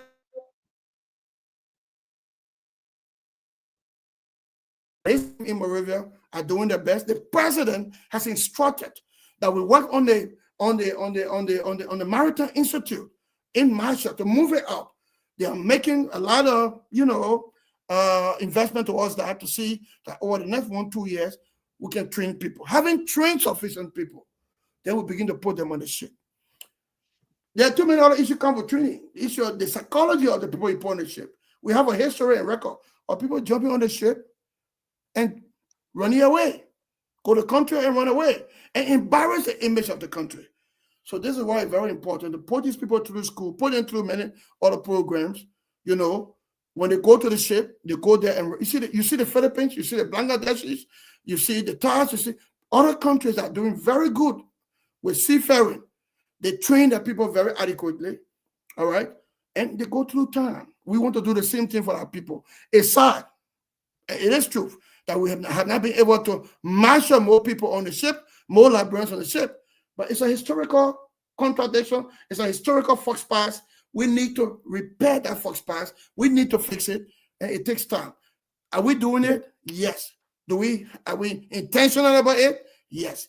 I've seen it myself. Go there and I see what commissioners are doing to get the job done, getting more Liberians trained. We got to take some time, but when you train people, you put them on the ship, they do good, but importantly, they represent the image of the country, rather than going on the ship, be buffoon, jump from the ship, and do things to embarrass the country. We don't want to do that, you know. So right now, the focus is placed on training, and I tell you, over the next 2-3 years, we start putting, you know, a flurry of Liberians professional on vessels.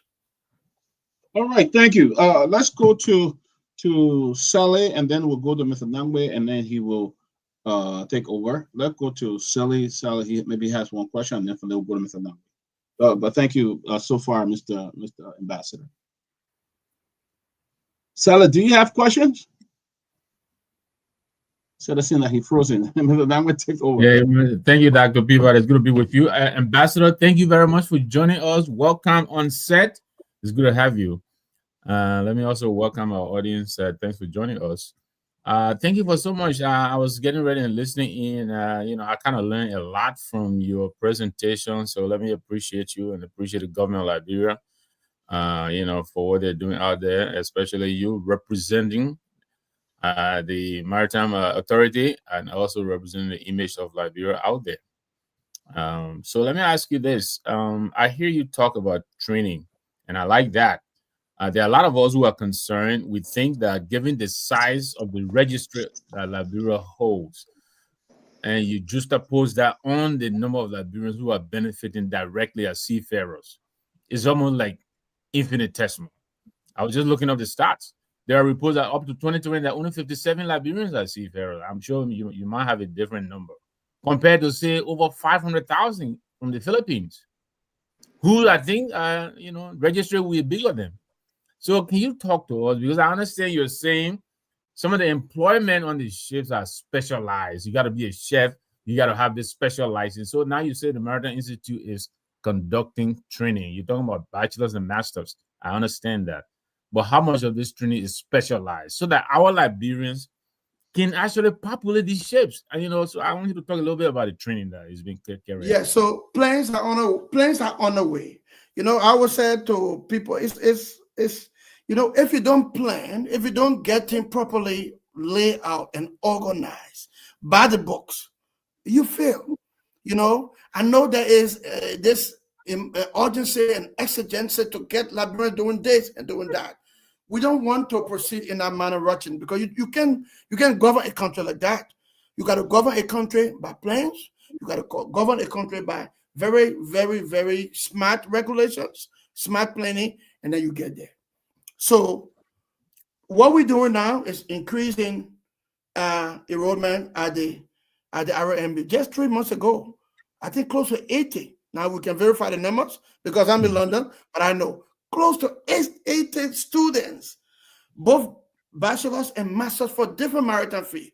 Some go into maritime administration, some go into engineering, which is very critical. Engineering. Some go into maritime law. Some go into navigational areas, many other different fields. I'm not a maritime expert, even though I've been in the field. Understand now the fundamental things that happens after 2 years, and as a lawyer, I've been able to read very carefully. And because I'm sitting in section and going around, I can now see myself as a maritime expert for 2 years now. So we want to build a profile of the Liberia Maritime Training Institute in Marshall, increase the enrollment. All right. The last time they graduated 50 students. That's not what you need, and at what level? AA degree level. At our level, at our record, now we need to be graduating people at master level. So we need to put up investment in the maritime, move it to full-scale university, because we are a maritime country. We are a maritime country. So there's no reason why you can have a maritime institute, and there's no reason why you can put money into having the proper syllabus. So in the place to raise it to a full-scale university level and then increase people, increase enrollment. That's one thing. But another thing is, are our young people taking advantage of the opportunities? Are they applying for the scholarships under Maritime announced these opportunities for the enrollment at RMU and many other things? They are not. They're not. So what we're trying to do now at the level of administration in Monrovia is to see how they do ramp up the public sector and talk a little bit more about educating people, because this is a very important field. If you took a degree in any maritime field, any maritime career, you're good. You never got a job. whether locally or internationally, because this is an international industry. So our young people need to take interest in it. Rather than going to do management at LU or some of the university, go into the maritime field. Aspire to be engineers. Engineers are making fortune of money on vessels. And your country is blessed to be the biggest registry and a respectable maritime nation. So getting on the sea is not a challenge for us. Thank you. We don't want to take people on the sea because there's no one on the ship for uneducated people. Thank you, Ambassador. I'm sure we have a lot to talk about. I'd like to take this time to welcome Robert on set, and also Sir. I see you were on and off, but welcome back. So, Chief Tomalin George is also in the back, and Ambassador Sylvester Pewee. You've been pretty busy in Liberia. I hear you calling in and sitting and doing all these interviews. Welcome. It's good to see you, my brother. So, Ambassador, I'm going to pass it on. I think, Sir, did you pose your question yet to the Ambassador?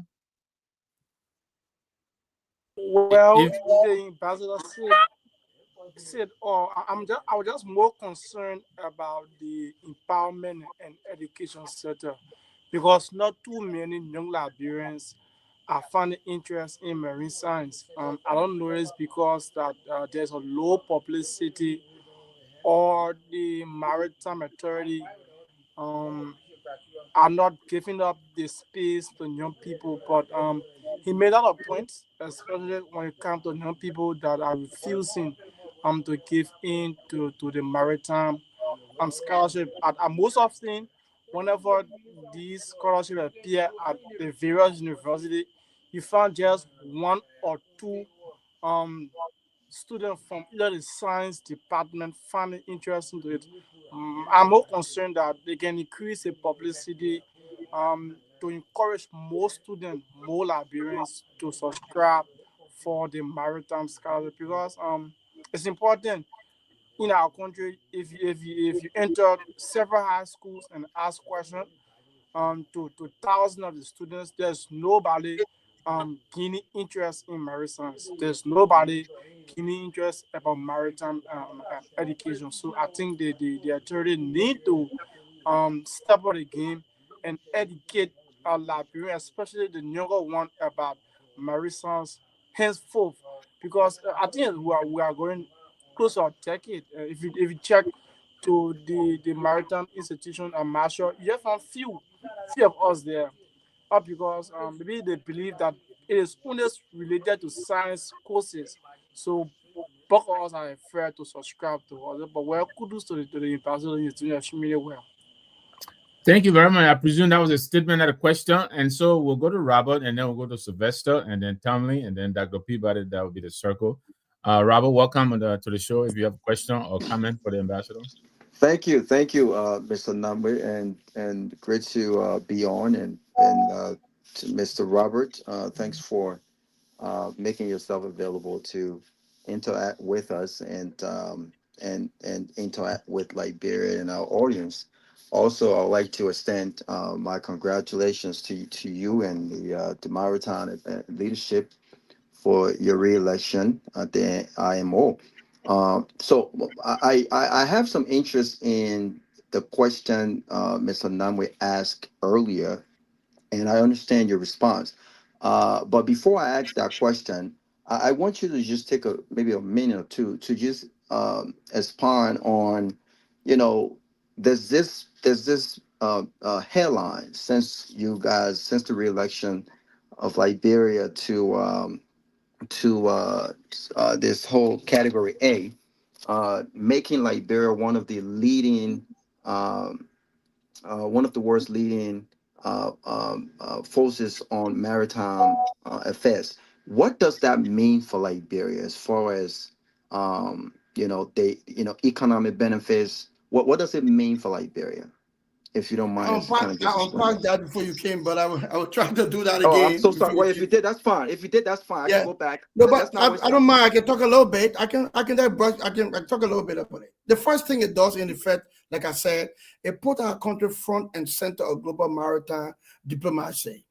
You are the largest registry, meaning you have most ships registered in your registry and flying your flag. The issue of image is very critical to maintaining that and expanding that. That's the first thing.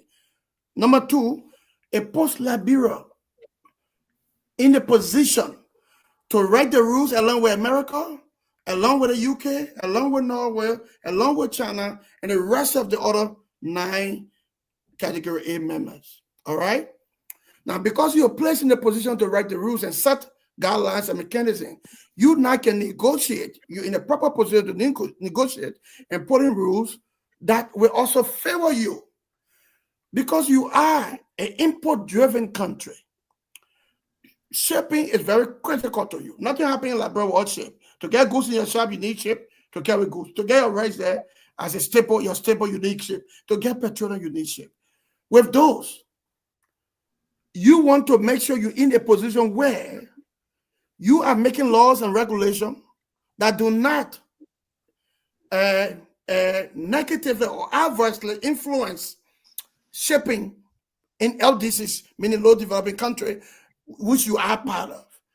That freight is much more stable and affordable so that ships can go to Liberia with lesser freight, and that will not cause any economic hardship in terms of rise in price that will trickle down to your people. You're in a position to do that. Thirdly, because you sit over there, and we're talking about many other things, you now can shoulder to shoulder sit with countries, look at your maritime program, and like I talked before you came, we talked about our 5 years to 7 years blue economy program that we put in place, that the board of the maritime will sign and approve, and then we will pass it to the president, and then subsequently present to the Liberian people. There are too many things that blue economy plan focuses yeah, but on. Let me ask you that. I gotta come in, and Robert, thank you for bringing that back. Look, I'm getting text messages and all of that. Apparently, Eugene Nagbe was able to secure this category for us, Category A, in 2023. But we're getting the impression that this is our first time making this category. I mean, you're very exuberant and very ecstatic about this category. So I want you to be very specific. What exactly does this category bring us? Does it give us Let me deal with the issue about that. Let me tell you, many countries have been on council before and were kicked out of council. On Category B, them I will kick out. I told you Nigeria will kick out many years. Kenya will just kick out. South Africa will kick out. Argentina kick out. And many countries kick out. All right? So yes, we appreciate the fact that Liberia on council. Staying on council is another, getting on council is one thing. Staying on council is critical. All right? And that is why the work has to be done. That is why you have to demonstrate leadership. That is why you have to ensure qualitative representation. And that's what we've been doing 2 years. All right? So we didn't get it on the silver platter. We get it on hard work to manage and get the confidence of your other country to vote for you to stay there. This was the most, let me let you know. So you can go and check the record. This was the most fiercely contested election. Fiercely contested election. So are we maintaining or are we getting back on? What is it? We are retaining our seat. We're retaining. In IMO, every 2 years is election. Every 2 years is election, council. And then your work is reviewed. Your work is evaluated as a country. They look at your leadership. They look at your programs. They look at how you compose and comport yourself. They see how you have been conforming to international laws and regulations. And they say, well, we can vote you or we cannot vote you.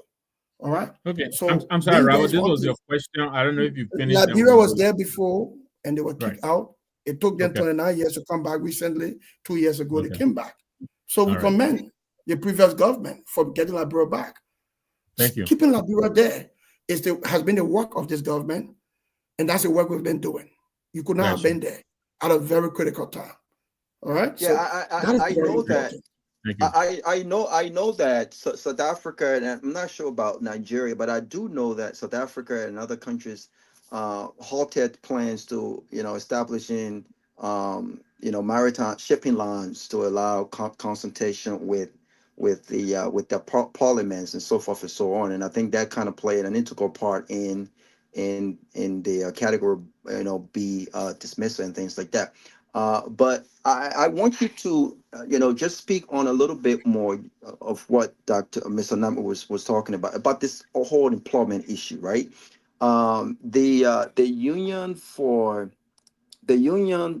Seamen and Port General Workers Union of Liberia, recently threatened that if the maritime did not hire at least two of its seafarers on the Liberian ship, they would block loading and so forth and so on. And I think you guys were given October 15th. In your response, you echoed what you just stated about Liberians taking advantage of the opportunities. And you also talked about planning. Listen, I concur with you when it comes to planning, but I want you to be very honest, right? If Liberia depends on shipping, if we are a land of shipping, if we are taking the steps to establish ourselves as one of the world's leading maritime nations, when you talk about planning, do you think that the government of Liberia, I'm not specifically talking about or specific, party, do you think that we fail the Liberian people and these seafarers when it comes to not ensuring that we have the opportunities in place for them to acquire the requisite jobs so that they are the ones working on these ships with Liberians flag rather than foreigners? Because if you have if you have a low unemployment rate in Liberia, where young people have no jobs, where college graduate, they are going to colleges that have no jobs, what do you think we've done wrong to ensure or to just show interest, to intensify? Because people go to college for what they love to do. People also go to college to be able to go out there and find jobs. So if these folks are going to colleges and they're graduating with all these different degrees and they can't find jobs, and there are jobs available in the maritime perspective, what has the government done to encourage a lot of young people to say, listen, yeah, you can get job if you went to university, acquire the requisite skills, you can get job. What do you think has gone wrong when it comes to the lack of planning and encouraging Liberians to get job? Because 77,000, I mean, that's a lot. That's a lot of employment that are going to foreigners. I mean, what can you do to ensure that Liberians at least have 80% of the opportunities when it comes to those jobs that are available? I'm afraid we're in cycles because I keep answering this question over and over. First, let me correct you on the issue of South Africa. So Africa was kicked out of the council because South Africa did not conform to many things. And to stay on council, I think I unpacked that very eloquently and very succinctly. You must conform to basic regiments, rules, regulations, and international maritime law. So Africa became a pariah in the context of governing itself in terms of the maritime rules. So it was kicked out. It came back because it has governed itself. So if you got information counter other than that, then that's a misinformation. Yeah, but that was after the consultation in 2023, right? Yeah, so you have to listen. You have to listen because I have to fight. That's where I work. I know I led South Africa campaign. I helped them. They came to me. I know the problem. South Africa, Nigeria. So no need to argue about that. All right. Now, relative to this issue about employment in the maritime sector, I don't know how I can be. I don't want us to be in cycles. I have said over and over again, this is a historical fox pass, meaning this is wrong. It should not have happened, but it has happened. So we cannot keep dangling in the fox pass in the wrong. So what were you doing currently as administration? And I want to speak a little bit about this because to the point I know, I work in London at the IMO, but what I don't know as in terms of what the current efforts are, Commissioner Lai is leading a very candid and intentional effort to get Liberians trained. That has started with the enrollment. I just told you, enrollment has increased at the level of the RMU. The RMU is the Regional Maritime University based in Ghana. Our enrollment for the first time has increased. Just recently, I know over 80 students have gone to study different fees in maritime. When they finish studying, they graduate, they are ready and prepared to go into the maritime job sector. Now, the maritime job sector is not a place that dumb people because people are looking for a job. It's a highly professional area, very highly professional area. The chef must go to school, the engineers, the first officers, the maritime administrators. So it's not where you say because people do job and you send them there. It doesn't work like that. Now, I told you about regulations and why Liberia is a world-less country, because Liberia conforms to those regulations.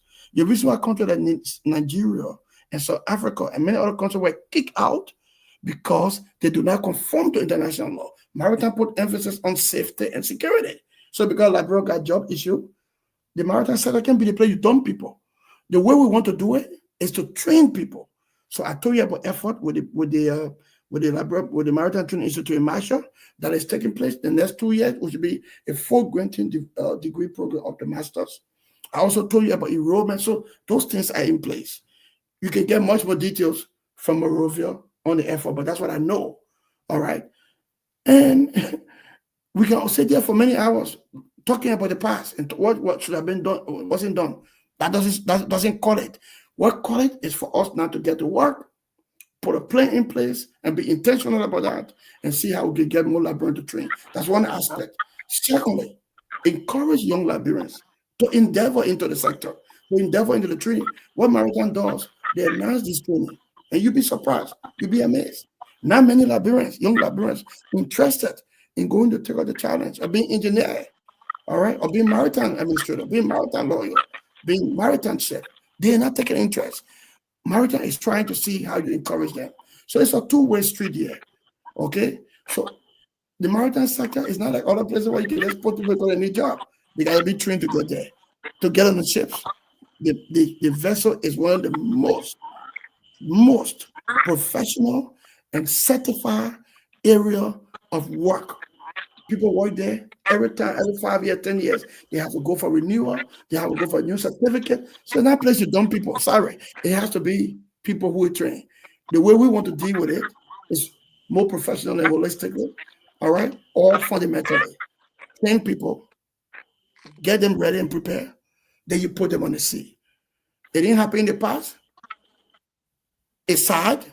And that's the fox past of the past. That's the excesses of the past. Many excesses of Liberia history, many contradictions of Liberia history of the past. But we can't be complaining and whipping ourselves. We should focus into the future and begin to put plans in place. So that's that. That's what we're doing. I agree, and I wish you all the best. Mr. Nagbe, I'll close here. I know the other guys gonna come in. I wish you all the best, and I agree with you. We can't focus on the past. And I really hope that maybe in the next year or two or next few years, we would not be here having the same conversation when it comes to limited opportunities. Are you, Robert, I'm not continuing. Are you in Monrovia? No, I'm not. I'm in Atlanta. Okay, but what you can do, I think I understand Sylvester is in Monrovia. So while he's in Monrovia, Sylvester can go and sit down and have a deep conversation. We can arrange all of that with the departments responsible for training. Let them give you authentic statistics where we are, so you have appreciation of what has been done. Don't take it from my word. Don't take my word. So, Ambassador, say you're talking about statistics before my brother Robert passes. Let me ask you. I mean, this program even though what I say is credible, but it will be. Let me let my point, please. Let me let my point, sir. It will be good since Sylvester is there. We can make arrangement. He goes there to Maritime and sit down with the proper authority, sit down with the directory, and let them give you detailed, factual information on what is happening, what efforts are, how many students go, what the plans are to get Liberia on the ship. So that way you have a corroborated information and not just taking it from Ambassador Kwame. Thank you. And my brother Sylvester, I'm sorry, just give me 5 seconds, right? So look, I'm hearing you using words like curry favor, right? They're doing their best. It sounds to me this is, I mean, look, this program since 1948, this program has been. Can you tell us the number of professional Liberians who have benefited from the maritime program? Is that possible? In what context? In what context? What do you mean? What do you mean? Well, you're talking about stats, and I want to know because we're talking about training and our return for the position that we hold in the world. In terms of training, in terms of the maritime employment sector, in terms of those that work in the sector in maritime. Yes. I will tell you. and working in the sector. I will tell you, maritime is one institution endowed with substantial amount of professional experts.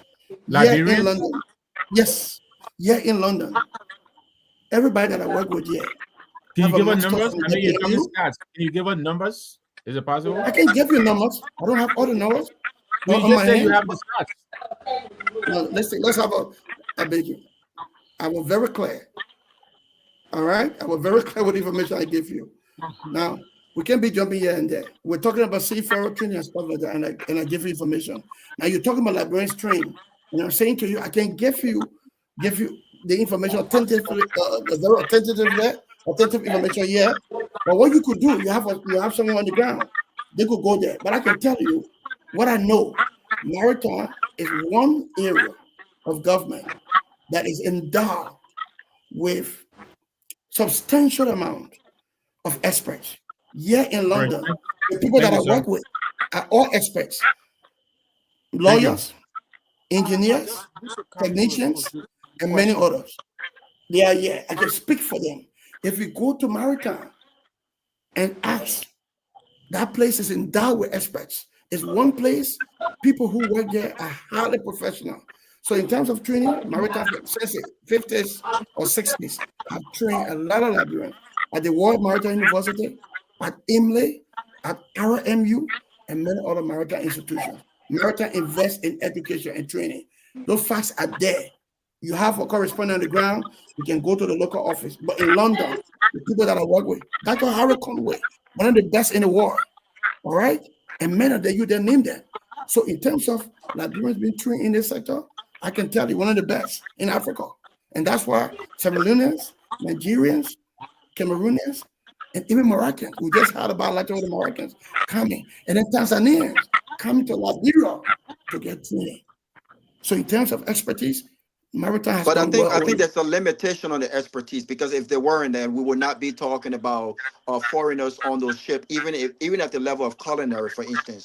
There's a limitation. There's nothing wrong with acquiring a law degree, expert degree in maritime, but I think when it comes to the other kinds of jobs that are needed on those ships, I don't think we've done a good job to ensure that Liberians are trained and they meet the standards to work on those ships. And I think we need to do a whole lot better. And so I wish you all the best in doing that. And hopefully by the end of this administration, we're not in the same position where we're talking about the lack of qualified Liberians to work these ships as opposed to foreigners.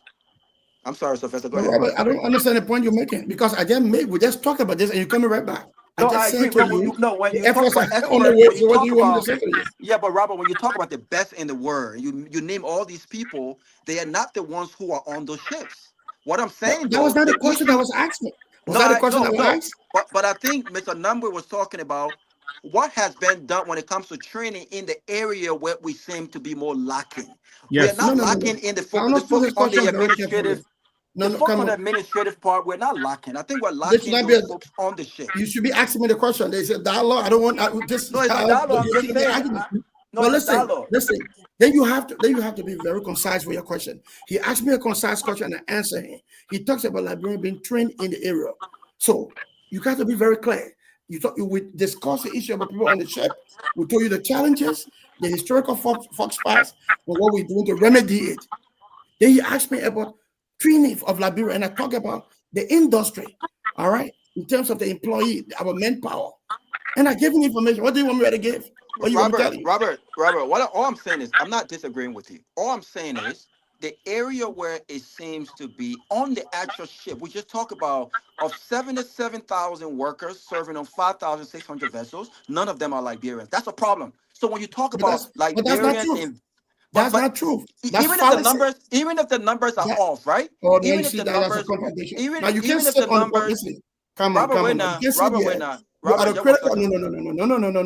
That's not correct. You can let him land. I can share the 7,000 you don't have Liberians. Where you get that fast from? Why are you misinforming This is people? according to the union, the Liberian, the Which union? the United Seamen Your Port job, General listen, Workers when you sit Union on a of public Liberia. outlet like this, when people say something, there's something in journalism called corroboration. Go and corroborate it. I came from journalism. Sylvester will tell you, a senior journalist, all right, before going in other careers. When you have information, there's something called street verbiage. People say anything they want to say. Your job is to verify. Don't come in. I'm providing you facts. And then you try to counteract it without the facts. Anyone can say anything in Liberia. All you need to do is to verify. How can you say 77,000? We don't have Liberians on this. We do have Liberians on the ship. So what do you think the people graduating from the LMTI, where they going? Do you know all the last 2 years, how many Liberians have been trained? Do you know where they are? They're on vessels.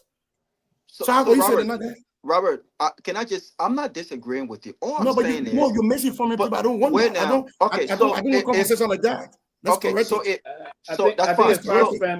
Sylvester, please, just 30 seconds. I beg you, Sylvester, just 30 seconds. So Robert, all I'm saying is you have acknowledged whatever the numbers are, right? I'm not going to argue with the numbers. I don't have the numbers. I'm going about what was stated by the union of the seaman, port, and general workers, right? If the numbers are off and it's not factual, I'll take that. I have not verified that. But obviously, you have admitted that there are a lot of Liberian youth are not taking advantage of the training opportunities provided by Maritime.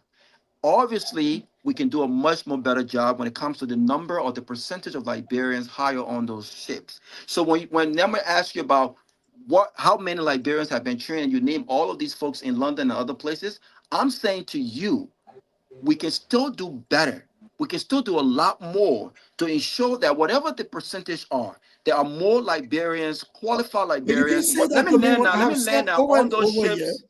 I have said over and over. Go ahead. Did I not unpack our training program? But it doesn't negate the fact that I can tell you we need to do a lot more better job. That's what I'm saying. You've been repetitious. Nothing wrong with that. No. You've been repetitious and unnecessarily argumentative. You don't need to do that. The bottom line is we have failed when it comes to training those Robert, thank you very much. Let's Sylvester. Thank you, Robert. Let's hear from. Let's be more issue driven. Thank you. We can't talk because what they want to talk. Let's talk intelligently and let's talk on fast, please. Thank you, Monsieur. I unpacked the whole program. You came late to the show. I unpacked the program. I spoke with your people. I laid down everything. You came back and asked me. I lay out for you. And then you keep in circles. So why are you in circles? Robert, let me ask you this question. Do you not agree? Do you not agree? Thank you, Monsieur. Do you not agree that Liberians need training on the Maritime? Do you not agree that young people should take advantage of the opportunities? Do you not agree? Did you listen to me? So I'm saying we need to do a better job. So what is your argument? But you're echoing. You've been repetitive for no reason. We agree that we need to do a better job I have to stop ensure that the percentage. No, I have to stop you now. What is the point you're making? Is the show over? Then I have to go, please. Sylvester, go ahead. I can't go inside. I don't have time for that. Let me say this. Thank you again, Monsieur, for coming on the show tonight. I listened to you. We went back and forth, and before going there, I was privileged. It was privileged at the time during the reign of Dr. Cody to attempt the 2018, 2019, and I didn't attend the 2020 due to the COVID. And most of these things actually came out and in our line, and that Liberians exponentially got trained from the Maritime Training Academy. And when the time the push for, because it was during the Myean period when they even started intensifying the training of seafarers, potential seafarers to get deployed on ships across the water, if you will. But again, there were a lot of conditionalities set up, and I would love to emphasize this on a more serious note, Mr. Nagbe, that you need to, and it's integrative based also. You need to have not only the training, but the commitment of Liberians not busting up to leave in other countries and abandon those ships and other things. So the conditionality and the standards were very high, and the country was trying to fit into those things, if you will.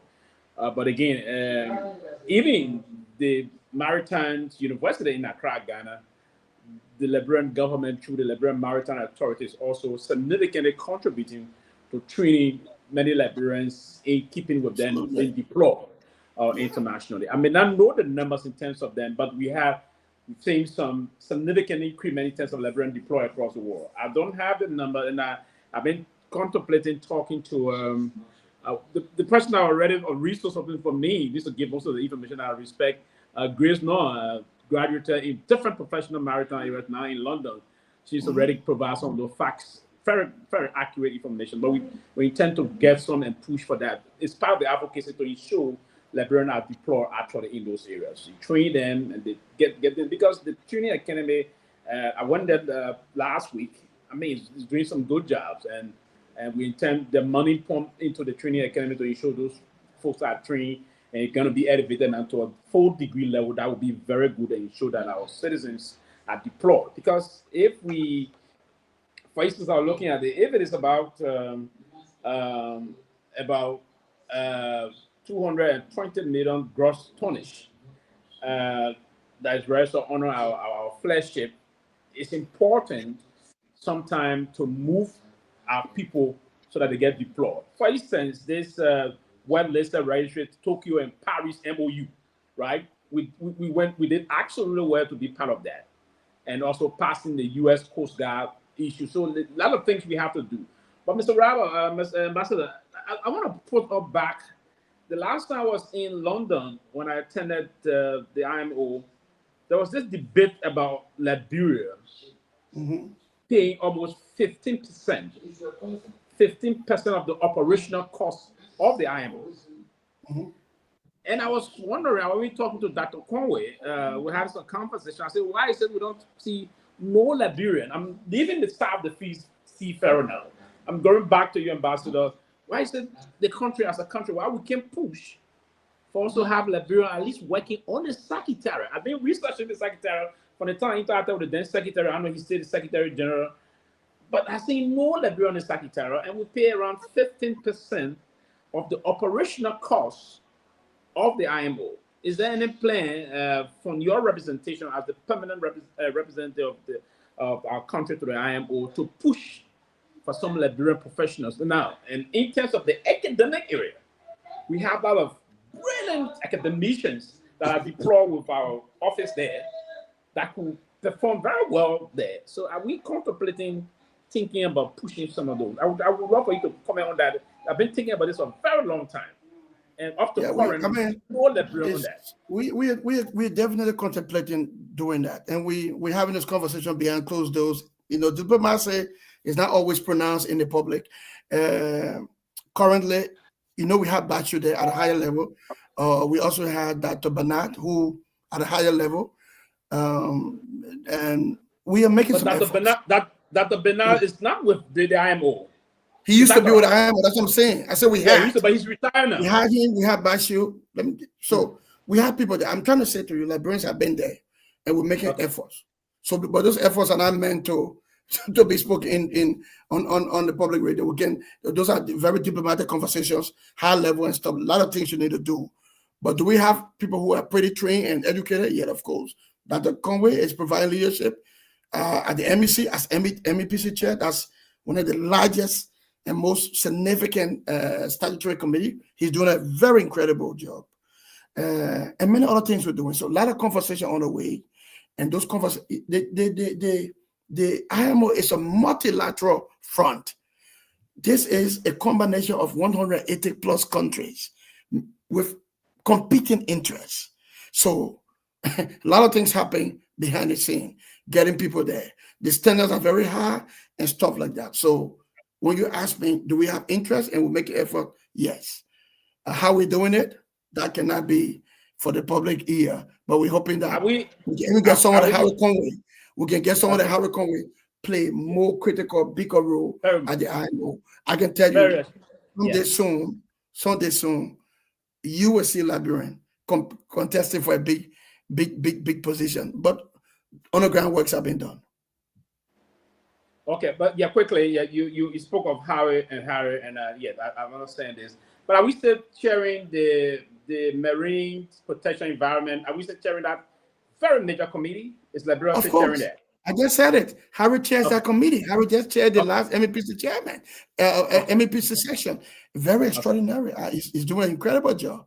And then not only that, we are chairing working groups and committee, different committees and different drafting groups. So Liberia chairs that committee, and that's very critical. And when you see us command some of the respect we command, it's because of that very, very big committee that we chair, and not just chairing, but providing outstanding leadership in that respect. Okay, quickly, I just want to know this because you said I have to go because I have a program. I have to go. I got a program to go to in the morning. When you took over, you're in the cubicle, as you said, and now you somewhere very much, and the representation vehicle now is. I wrote in that representation vehicle at the time. It didn't meet the kind of representation in terms of a public diplomacy. And now you say you got a brand new representation vehicle. What's the name of that vehicle? What model of vehicle is that? It represents. Well, you come to London. Come to London and see it. and the last point, can you please tell the public? I've been receiving a lot of calls just now about the status. It's important, and this is public information. The status of the former permanent representative who is now languishing behind bars. You have some information in Korea. Do we know anything diplomatically that is unfolding about that? Because I've been receiving some call from most of the comrades. They really want to know it based on time. They're being in total, they're incommunicado. Let me put it that way. Is there anything, PR, from your perspective, that the Liberian people can know? Because we here in Liberia, you've been listening to on 2FM other radio stations, other things. A lot of folks are tuned. Is there anything that we can know about Ambassador Moses, about anything about if there was any diplomacy being carried out in terms of getting them back home, or are they going to spend to the full extent of my knowledge, before we took over, I understand some matter ensued in Korea and they went to court. The Maritime made the necessary representation relative to his legal defense. I think I heard he was guilty, and then the 7th term. And I mean, that matter has been exhausted, and his 7th term. I know nothing more than that or beyond that, but I know Maritime, long before we took over, Maritime made the representation with Nyenwolo and many other people from that from the Maritime sector, from Lima, went there in Korea and stood by him, took a lawyer on and write the cost of the legal fees, and I think the matter was was adjudged. He was found guilty. Sad, very sad. Do we know if the family? Do we know quickly if the people that's diplomacy? If the family's been, is the authority still helping the family? Because I know he took his family back into London, and unfortunately he got caught up there in Korea. What's the status of the family? Is the Maritime authority still compensating the family? I don't know to that effect, because, by the way, if there's no more in employ Maritime, how can they? But I will tell you, I have been more generous. My home, the home of the permanent rep, is occupied by his wife. Yeah, and that's part of the reason why I'm asking, because I visited that home. It's a very huge, almost 76 bedroom home. No, it's not 7. It's just 2 bedroom, two bedroom and a half. You guys gotta learn to get your fast correct and stop. I want you to tell me this nothing. But so if the weapon stayed there and you say that, I want to know, because that's what information I'm receiving. So who is taking care of her in the home? And I mean, I'm not privy to some of the private things, and I don't think people private conversation. I can say to you, we have been magnanimous enough. The home of the PMR, where I'm supposed to live for the next, since I've been in London, is that home, and she occupied that home, and not, when she should not be occupying that home. So I've been more than generous and kind, because personally I do know her. And they no longer work for Maritime. But again, we are human beings. They have family. She had kids, so we've been magnanimous enough to no more job. Are you also staying in that same home or no? How could I stay in the same home when the home must be occupied by her? Oh, okay. So you're not. I cannot have a family in London here. And I respect you for that. And I didn't know that she.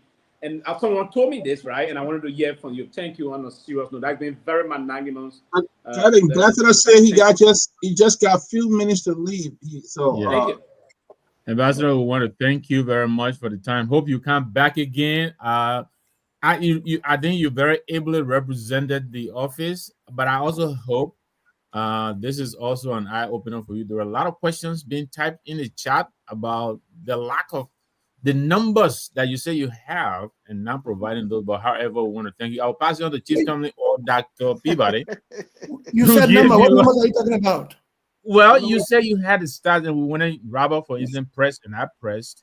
We wanted to know. But you see, part of the work you do is to listen well, Victor. I'd said to you, you have Sylvester in River. You should commission Sylvester. But you said you had the facts. You said you had the facts. Come on. You said you had the facts, Ambassador. Oh no, you're misrepresenting the facts, and Okay. I don't like that. I come from a background of journalism, and I study law. All right, so I'm very careful what I say. I encourage you on this platform, please, that can you commission Sylvester relative to some of the statistics that you need, all right, to go to maritime relative to training, because I found out people were misinformed the public to say, oh, we get 77,000 and no Liberians. That's misinformation. And then when I press Rabber, he said you heard it from someone. That's pretty very. You can't laugh on misinformation. Disinformation is street rubbish. You got to say things that are corroborated. So what's the other day? What you need to do. No, you want to talk me again? Is that a friend? So you say a friend with Robert today, so you get something there? No, Ambassador, thank you very much. Commission Sylvester to go.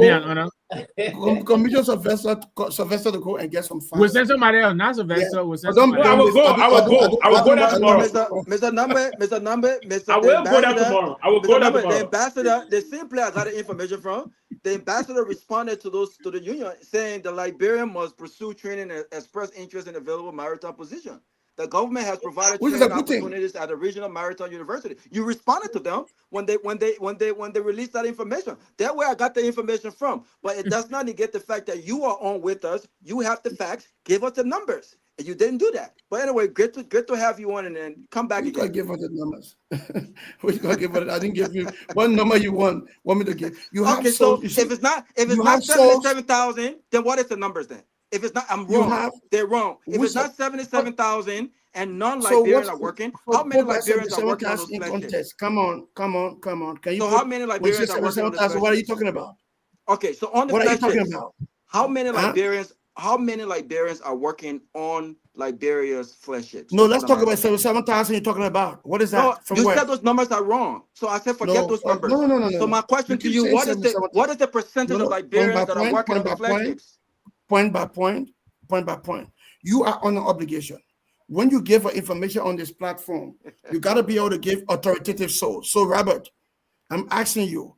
You said you heard about service. What is the source of that information? So okay. So let me read what I heard. The United Seamen Ports and where are you reading from? Wait now, my brother. And you asked me a question. No, I don't want to know. Wait now, I will tell you. The United Seamen Ports and General Workers Union of Liberia, right? Or took when few months ago, matter of fact, a few weeks ago, when they spoke about the fact that Liberian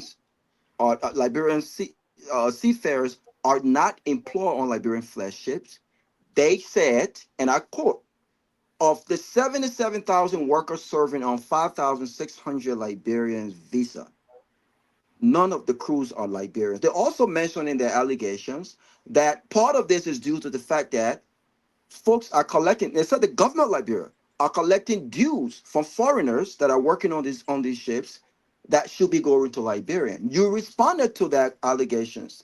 You responded to that. So that way I got the numbers for Robert, I'm sorry for the intro. Ambassador, we have a student here, one of the students attending the Maritime University.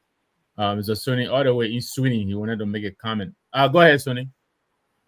Yeah, so this is Moevi Sonny. I call you from Mamo Sudi. So let me say that the IMO rep were emphatic on the show. The maritime sector is a highly professional sector. Even for some of that in the maritime school, the people say on a daily basis, all right? You don't take people that don't have the requisite expertise to give the job because the country faces an unemployment issue. No, you don't do that. Before someone even became a chef or a cook or any shape or vessel for that matter, such person needs to have the requisite expertise for a week. They need to be given an opportunity. I saw Robert Garguah, he talking about. My man, throw your own lead Robert alone. Well, is that Abu Kamara? Come on, man. It's very important to provide the information, all right? The maritime sector is a highly professional sector. Before you even take anybody for that matter, Robert, it's not about we agree that the country faces a serious unemployment issue, but you cannot go take someone, a carpenter to put on the ship to work. You don't do this. You don't do that in the maritime sector because if anything happens on the ship or whatever the case might be, that's place serious damage, on the sector where in such vessel, will be found on certain basis. So the IMO rep was very clear that before you get into this sector, you gotta be highly trained, you gotta be highly capacitated, and you need to go to school. That's the reason why he said there's an influx of Liberian students that are currently at a regional maritime university that are obtaining education for which they can contribute to the sector tomorrow. All right. So the IMO rep, and we commend the IMO rep for their exceptional job he has done thus far. All right. You can look at fact, but he is one of those persons that don't need to discuss about the past. But you can see the significant transformation in the program he has done thus far since he assumed the position. So Robert, you can have that place, now you play where you can tell McKinney. All right. Thank you. Now round up so the ambassador can leave. All right, Sonny. Thank you very much. So Robert, if my numbers are wrong, I take responsibility for that. I was quoting the union. So my question to you is, if it's not 77,000 workers on those ships, how many jobs are available? So first and foremost, what is the percentage of Liberians that are employed? So first and foremost, number one, you made an attribution. You said I responded to the shipping. That's not true. That's wrong. It's incorrect. It's fallacy. There's no. If anyone made attribution to me, it's false. I speak on global maritime issue at the level of IMO. You're speaking about the cement union. Does not mean to speak about that. I speak where I'm supposed to speak. I'm not a guy who just run around the place. So that's a misinformation. There's no, the attribution is false. Both the Daily Observer and Front Page Africa quoted you responding. The Daily Observer, they lie? Okay. I'll take that. If they lie, I'll take that. Okay. It's not true. So you see what I told you now? To be very careful what you hear. Now, secondly, relative to the issue of 77,000 you are talking about, again, I want to encourage you. Those facts are not correct. Go and verify them, corroborate them, and come back. Let's have another discussion. So, what's the percentage of Liberians that are working on the ship? Can you give us a number? What's the percentage? I just said to you. I don't know how many times I will say it. I just said to you, the statistics of those information are in maritime. You have one of your colleagues, Sylvester there. He should go there. I spoke to you about IMO issue. I came to speak to you about IMO issue. And I believe I spoke to you adequately about IMO issue. My representation, my work, my election. Now, something that happened in one administrative office in maritime, LMTI, that's not my job. Okay. I just been kind to have that kind of conversation with you, and I don't want you to carry this information. So that's fair, Mr. Ambassador. That's fair. I'll take that. That's fair. So I don't want you to get away and say, oh, Ambassador didn't give away a number, and this is this. Let's speak to the facts and stay to the facts. But gentlemen, thank you for the opportunity. Thank you for having me. Very wonderful discussion. I look forward to having a conversation with you again someday. And let's keep talking for the good of our country. All right, Ambassador, it was a pleasure having you. On behalf of the Coastal Acumen team, we'd like to say thank you for coming, and please come back again. We'd like to hear all the things that's happening there. And Liberian people want to hear that. Thank you very much. Dr. Peabody, I have a quick question. Can I have a question quick, please? I'm not kidding, but just one question. Yeah, sorry. If you would do it, about to go. You can't. They're making me leave. Man. They come back. He will come back. He will come back. Good night, Ambassador. You wait in London, so you gotta go sleep. All right, let me take the question. I would take the question. It's a fellow citizen. Let me take the question. Thank you, Ambassador. You know, I know Pewee, if you can't let you still ask a question. You know, but again, I know you're from the Global Maritime, organization. You know, I can't ask a question, right? You'll still ask a question, but you want to deprive me of asking my question. No, but it's okay. But recently, Ambassador, I was following the show, and that would make me to John to just ask you this question. So there's an organization in the US called the National Geographic Society. So what they do, they open opportunity for university students globally, and you get to participate in that program, identify conservation issue in your home country, and kind of come up with solution where you can be able to solve these different problems. So I participated in an 8-week course in the US, and my research was focused on grain basset, how fishermen suffer sea erosion and all of that. And I was able to, and they open up an opportunity, by the way, for participants who complete that program to apply for seed fundings to be able to implement the project you've come up with. But in most cases, because of the huge number of people that complete this program, not everyone are opportune to give, to have this seed fundings to implement. But for young people like us, for example, who have had this experience, what can the government or you as an ambassador, what can you guys do to incorporate, to kind of implement those different projects we've come up with? Because I can tell you this for sure, it's a serious issues, especially grain basket. And I'm not a student of conservation, but I try to take advantage of this opportunity. It's eating up people home in grain basket. Fishermen are, they are crying, every now and then, about the different problems that they are faced with when it comes to marine conservation. So I just wanted to throw light on that. What's opportunity, maybe for young Liberians that you guys have, that they can be able to take advantage of to implement these different projects? So Fishery Force in the confines of NAFA.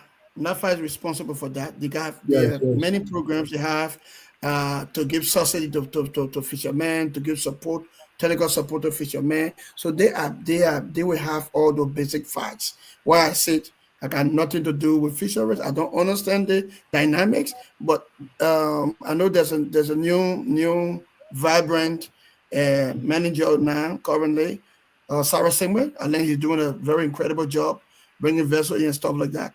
I don't know the details. I try not to speak to issues that I don't have the authority to speak on because I like to craft in facts. But yeah, they're concerned and there's a need to be able to give our fishermen support. And there are a lot of conservation challenges that weigh on, the livelihood of fishermen. But I think NAFA can answer the question along with the environmental people. But I think NAFA has we have a lot of programs for small fishermen, for technical support, giving boats here and there, giving engine to small fishermen to power or motor the kino. So there are a lot of things in the works there. But in terms of the authenticity and the facts, you gotta be able to speak with the NAFA people. They will give you that facts. I don't have those facts. Thank you. Appreciate it. Thank you, Ambassador, and we'll look forward to having you back. Thank you for all you do. Thank you so much. Thank you for thank you so much. So let your other people know the closing argument is open to bring them on and listening to them. We're not what the people think. We talk the fact here and have a conversation about it. It was an honor. Greetings to your beautiful family and have a good night. I can see most of your Facebook posts when you moving. I can think of the foreign minister coming. You won't put me in trouble, eh? No, Mr. Excellency Ambassador Robert Monsieur Pat. The great Moscow. Monsieur. Uhuru. Is it Uhuru yet?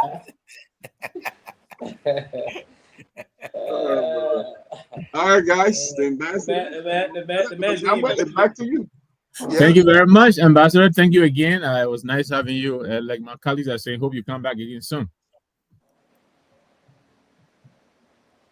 All right, guys, let's get into it. Once the ambassador leaves that, let's take 1 minute go around and see what we take away. I'll keep Robert for last. And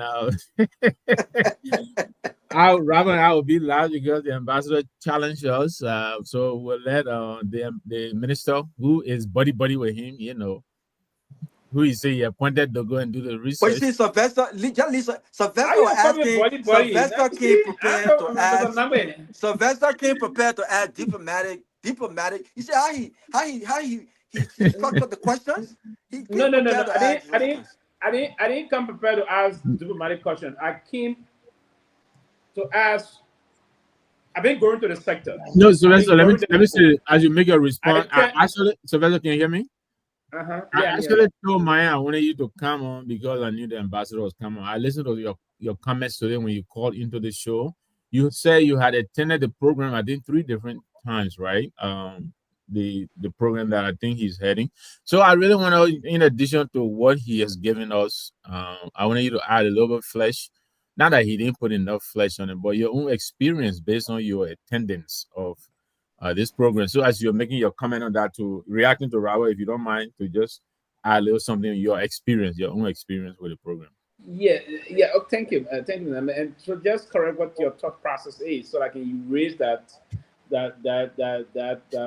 belief in you. And it's unfortunate that you think that body. No, I don't do body thing in professional areas. I do think on the basis of what I know of, my research, my experience, and all those things. It's a combination of all. Now the body will be there, but I will differ. You can say with my body, but I professionally differ with you.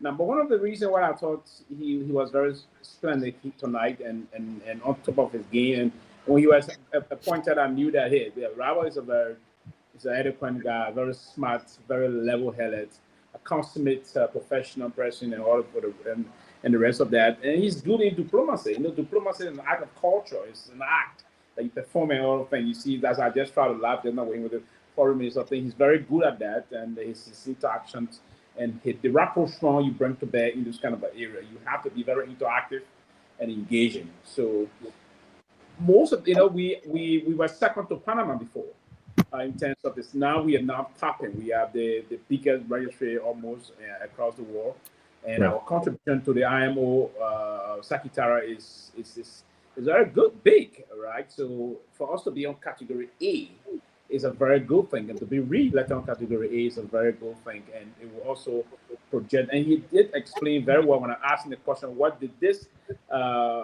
category A do for the country? And he went on to, he was very explanatory. He was in detail and explained everything he said. But one of the things I would say, Mr. Nagbe, is that the interaction is very important. And you see Liberia today coming to even project for South Africa and Nigeria to be recatapulted to category C was very, very critical on the role Liberia also played. So but the way we interact, it's just like the United Nations General Assembly. It's the second biggest assembly in the world after the UN. The IMO is that, right? So you interact with countries that have all of the permanent representatives. You go and lobby with them and see how you can project why and make the rules or the law that will favor you. Now that we're on category A, as he stated, we should make rule laws that will favor us, and those that are applying So let me ask you this though: the fact that we are the largest registry, so we don't have a guarantee pathway to on the board. Absolutely, you have to, and then it's like you have to lobby with colleagues, right? You have to lobby with colleagues and do things that will keep you. Now, it is possible that if we don't do those necessary things, we can get slapped out of the category A. So you have to do those things that if you want to be a scholarship student or to maintain a basic line in the US, you have to be a 2.5 student, right, to graduate from college, right? If you want to maintain a scholarship or financial aid, you have to have not 2.5. No, 2.5. No. What did I say? I said 2.5. 2.0 to graduate. Yeah. No, 2.0 to graduate? Yeah. No, I'm saying to maintain a financial aid or scholarship, at least you have 2.5. Now 2.0. You will not get scholarship if you got 2.0. No.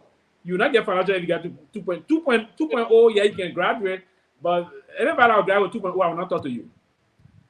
I will not talk to you, Peabody. So back here, as I was saying, Mr. Nami, so that is the basic of what you have to do from the IMO perspective, right? We do those things. Why do you think we took away from Panama? Panama had it all year long, many years, because the reason why Panama was projected is still very important because of the Panama Canal. That canal, the kind of a ship that go through the canal. There's sometimes the current president of the United States even said the US should take it over, right?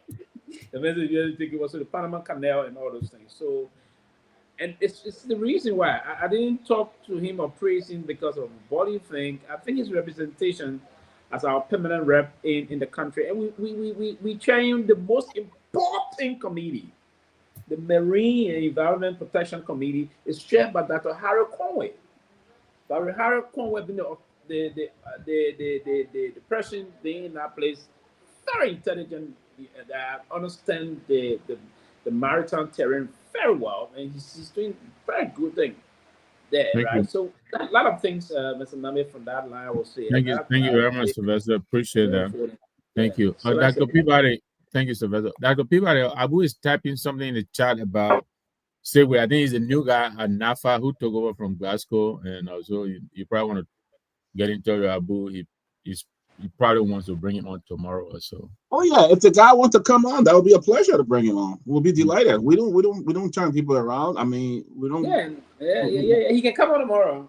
He can come. If the guy want to come, he can come and talk about NAFA. They're doing some great job there too. We want to talk about it. Yeah. All right, Seleke, even though you came on a little late, I'm sure you were following the background. Your 1 minute reaction to the ambassador's presentation. I think he did a very excellent job. So, I mean, even though I disagree with, but you know what, he did what he came to do. I have to say, and to present. He just said excellent, and so that your body to rap, but he said excellent job.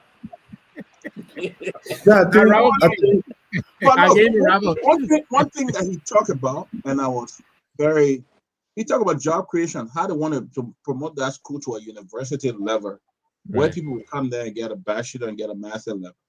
And on the compassionate side, he talked about keeping that lady in her apartment. He didn't have to do it though. You know what I'm saying? I mean, your husband no more employed. They could say, "Hey, you got to go home or find somewhere to go." But I thought that in a country like that, he would have. And then Raul man asked the man, "What are you shagging with a woman in the apartment?" Can you imagine? Yeah. You won't get a main situation. I purposely asked that question, Mr. Nagbe. I knew I was going. but rather the man got web with him, so he can't be. No, but you see, when Sylvester said, "Oh, but I bet the crib, 6-7 bedroom." I never been there, so I'm thinking, well, maybe she in 1 or 2 bedroom. No, I wonder what you're going to say. You know, what are you talking about? Yeah, but anyway, guys, he didn't like when I asked him that. He didn't like when I asked him. No, he didn't. But I you go. I not going to you. Not Bible. You won't put him in trouble. But on a serious note, the guy, our man situation just cut off the family. It just, you take a young family abroad, a young family abroad, a young wife with almost 6 children. 6 children in a fire. The old guy arrested. Was it Korea or Japan, right? In Korea. In South Korea, in Seoul. Okay, I remember that case. South Korea, yeah. And I was in Seoul one time for 13 weeks. I was in South Korea. Yeah. But you go there and you on serious government business and you even know the culture. Yeah. They got it. That play the guys gonna call the red light zoom. Don't try it. Yeah, just like just the Holland. You don't even want to go there. You don't even want to go there. We heard the Sylvester got a red light zoom map in his hand. No. I'm married. As per the record, let me say it to you. So Korea got international people there. I'm married. I'm married. These are American. You go jump behind the people, small children. I mean, what's the? Yeah. Mr. Nagbe, I had a privilege. I had a privilege to travel across the world in major cities. Right. One thing I was always cautious of and mindful of is to understand how I move in strange city. Correct. You don't want to. There's something you don't want to do. Situational awareness. You gotta always. The only place I can ever add why I'm frisky is here. And even at that, I will not do things.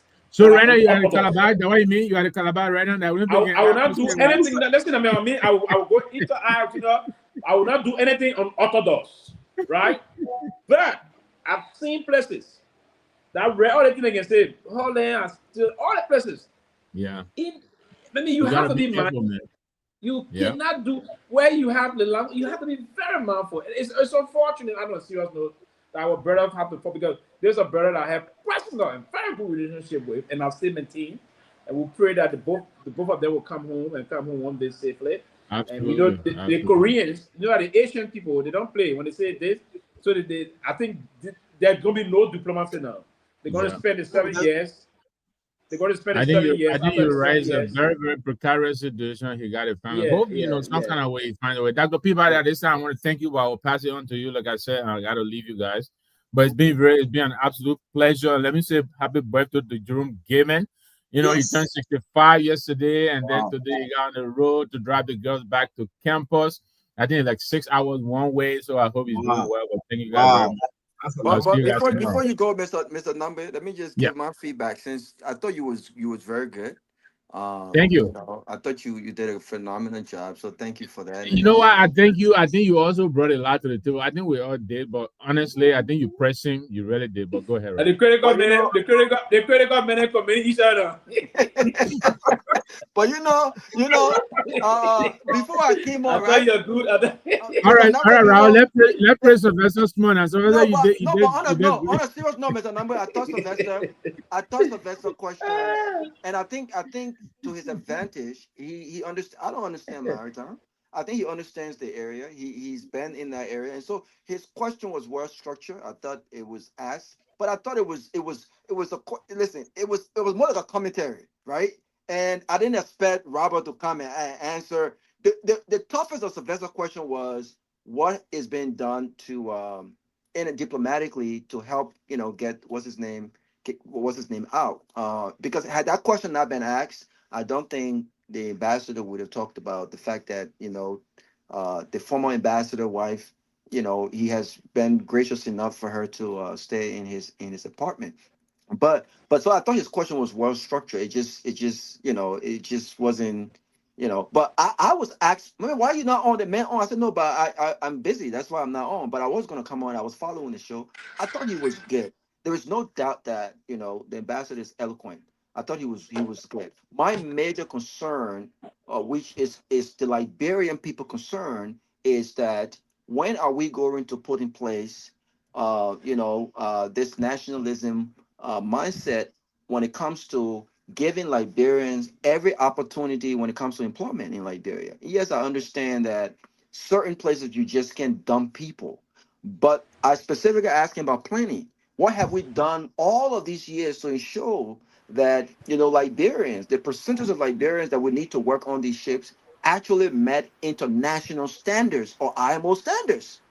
If we have put in the work, in 2025, we would not still be talking about, yes, we need more Liberians to be trained, but we would not still be talking about the lack of Liberians, especially when it comes to being chef, culinary. Same thing happening at most of our hotels, right? Liberians don't have the culinary training to become chefs, so we're giving those opportunities to foreigners that are making way more money than Liberians could be making, right, and taking care of their families. And so I hope that they are able to do that, and they're able to make the right kinds of the right kinds of investment, and to ensure that those Liberians who are lacking those opportunities are actually given the opportunities. But other than that, I thought he was great, and I thought he did a phenomenal job representing the area. I will hope that when he comes on next time we understand what is the number of unemployment that on those sea flag ships of Liberia, and how many? What is the percentage of Liberians that are actually working there? But I think the numbers are very, very low, maybe less than 5%, and that's really, really troubling. But I thought he was great. I think he was. But thank you, Raul. That as I'm passing it on, I think Seleke was supposed to come on. And I met Jerome say he's about 4 hours away, so safe travel, my brother. Sarah is bugging us, say we should let Seleke speak. I think she's trying to bring Seleke to the CDC now. I don't know. All right, Seleke, I think. But did you guys see the video last week? Where's some CDC top? Remember we're shifting a zone, moving straight to the United Party. Did you see Kanye Bala and his team? The centrist movement, right? I hope Myean could find that video and put it. Doc, I'll see you guys tomorrow, man. All All right. right, right. Nagbe, we'll see you tomorrow. Myean, I hope Myean can find that video and put it up where we saw Kanyo Babala starting. They have a new political group, and they were there sitting with the vice president. I mean, with the president of Liberia, and pledging the support and all of that. Seleke, what do you make of that? Yeah, I think it was a great show. I was watching in the back, even though Sylvester tried to silence me, not to ask no question. Yeah, but great show. I saw something on Facebook today. One of the founding member of that kind of centrism party, the guy resigned. And it's too early. The guy Oh, he was saying that, resigned? Yeah, of course, the secretary. exactly. Who is So he? Who is he? What's his name? Some Jerome. Was it yeah, I Jerome don't know his name, Kerman? but yeah, but the guy resigned. The guy said the purpose of putting that group together was to kind of hold the government accountable and kind of give a positive feedback to what the government is doing, but not to go and endorse the president or unity Yeah, for party, 2029. That whatever was it that is. was But quite unfortunate. what was so strange, Quite Mr. unfortunate. Peabody, was to see the executive mansion posting that entire event. Something that all these people criticized yesterday for. The weird government using the page of the executive mansion to cover political rally. And they did the same this time. And for some of them, they are defending that. And this is where I don't get. Look what happened today in Congo town there. They put you out in 2021 that you could not pay your rent, 21,000 US dollars. And now you in 2 years now you come back, you bought the property, you're competing with CDC on breaking grounds for haircutter. But you're not competing how to get and bring people jobs. And this is the problem, very, very unfortunate. But again, Kano will still come out of CDC. I know this. The moment they say election of next year, not everybody can succeed in opposition. That'll be Peabody. There are some people, who will not test still they hit in the opposition. They will have to do anything they can. And I think Kano fall in that category. Kano had rejoined the CDC. I think 2029 will be a fourth or fifth times. When you resign, you come back again, John. When you resign, you come back in John. So Kano will still come back to the CDC. I know this for sure. And former president, we are will say all about sorry, before you continue, he will come out to the CDC after CDC have won the election. But he's not coming to 2029. He will stick with people because they are the really established, will get more care, will get more money. He will only come back after CDC have won the election. Then he'll come and say, oh, we know it's going to be. What if you see the possibility of CDC winning? For example, Joe Parker now he will not come. He will want to care. The rules care. They will spend the money plenty in the election. I agree with you because kind of is not about money. But basically, it was a great show. I think this guy, both political parties, should realize that this man is not somebody that you can depend on. I mean, soon it gets hard. Then he leaves and jumps the other part. So he just jump ship. He's a flip flopper. You can't trust him. But the parties themselves, most of these guys don't have no values. They strategically they're thinking, well, you know what, we can use his voice to our benefit, to whatever that means. This is the reason why the executive mansion have welcomed him, because listen, the government is busy. Why would the whole president of the republic be having a press conference with a centrism movement? And if you really want to solidify any credibility, if you are a centrism movement, why are you aligning yourself with the ruling establishment? It's one thing to say we will speak positive where positivity needs to be spoken, and we will also hold the government accountable where accountability is needed. What they have done in this case is they said we will just speak positive of the government. I was blown away by during the press conference after the meeting with the president. One of the members said something in regards to the president said, if you are telling people out there that there are no jobs, then it's bad for our country.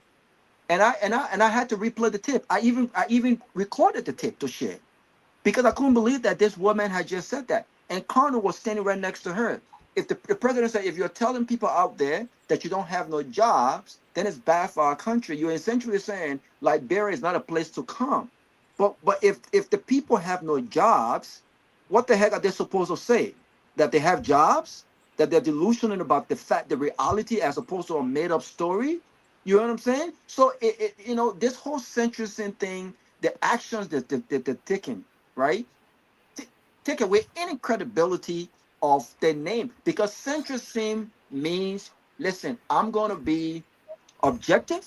I'm going to speak truth where truth needs to be spoken, and I'm going to call this government out. I have never, since Kanye started talking about we want the government to succeed. We all want the government to succeed, but I've never ever heard him call out the government where it's needed. All they've done is they've announced what the thing is good, what makes the government look good. That's not centrism. That's not independence. You are literally aligning yourself with the government with one party, and you are not aligning yourself with the opposition, right? So I think he's contradicting. But again, this man has been around. He was with the Liberty Party.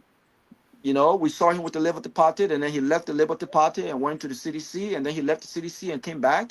And then after he saw that the CDC had lost power, then he left the CDC. And this is what we continue to see in our country. This is not unique to Kanye, Dr. Peabody, Sylvester. This is consistently the behavior of ballot-driven politicians in Liberia.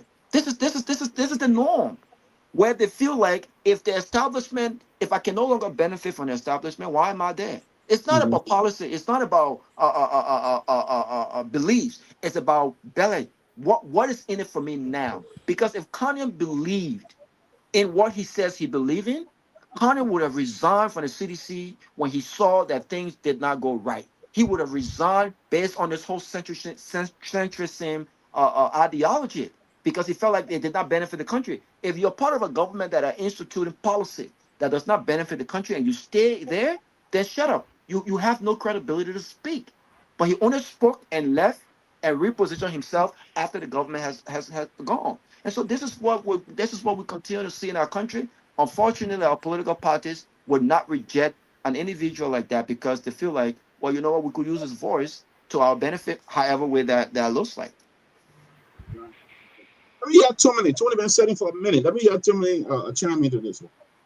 Sure. Yeah, he enjoying it. He on the phone. He enjoying it. Interrupted my bedtime. I should be in bed by now in Liberia, but I gotta test somebody. Test me and said Tomalin not come because he want to make sure that you're not driving away these guests. So the way you're speaking now, Tomalin coming. You got right away. But look, guys, it's always good to be on the show, man. Also be on the show. And Robert Pade, Ambassador Pade, he has been doing an exceptional job. We must commend him for that. And I love the way he takes the job so seriously, But I would say, initially, it was good the question you got asked because initially I have thought that Liberia was just getting on the council, or we haven't been on the council. But then I was informed earlier that I think it was during the Myean administration that I think we got on that council, and that I think and during the CDC administration we retained our position on that council. But Liberia will up for election again, I think. So Liberia fought to stay on the council, which is good. At least it was clarified. So so apparently all the three former governments they play a pivotal role in us staying on our council. That was good for our country, and at least you're able to break down some of the questions that have been asked by people about the maritime, which we got a lot from him tonight. And so it was a good conversation. And through that, I'm happy that we are opening this platform. We are getting a lot of people who want to come and join, to come and to sit interact with us this evening. I will conclude with the Minister of Sports tomorrow, Councillor Bangaruko, to be one of our guests, hopefully next week or before I leave. I don't know, but we'll conclude tomorrow. before I leave for Nima. By the way, I'm on with the Nima tomorrow. So hopefully we can get our set situated on the ground in Nima, and then we'll be ready to go. But it's a good thing. Concerning the issue about the centrist movement, as I always told you guys, a lot going to happen before the election comes. You don't see nothing yet. More will happen. A lot of things will happen. And at the end of the day, we'll have to realize the Liberian people will have to get involved to find out who they want to lead them.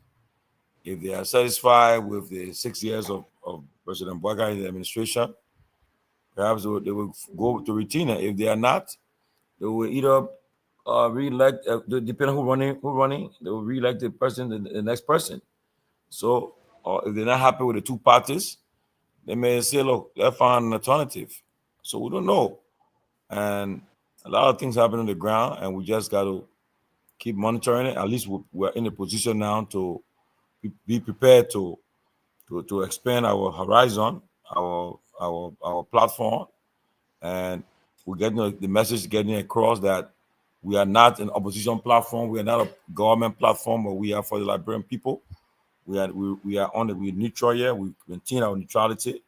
Anyone can come on this platform and make the case, and let it be clear that you come and you'll be respected and accommodated.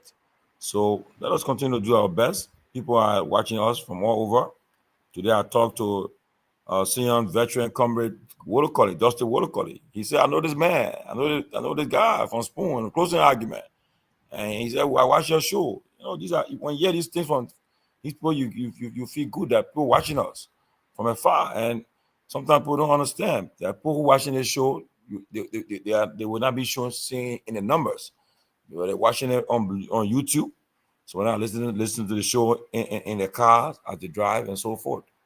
But let us continue to do our best, man. But this country, we will be aggressive and making sure that we force Liberia to change by force. We speak out. We're not compromise. We continue to be the voices of the people. So, guys, let's keep on.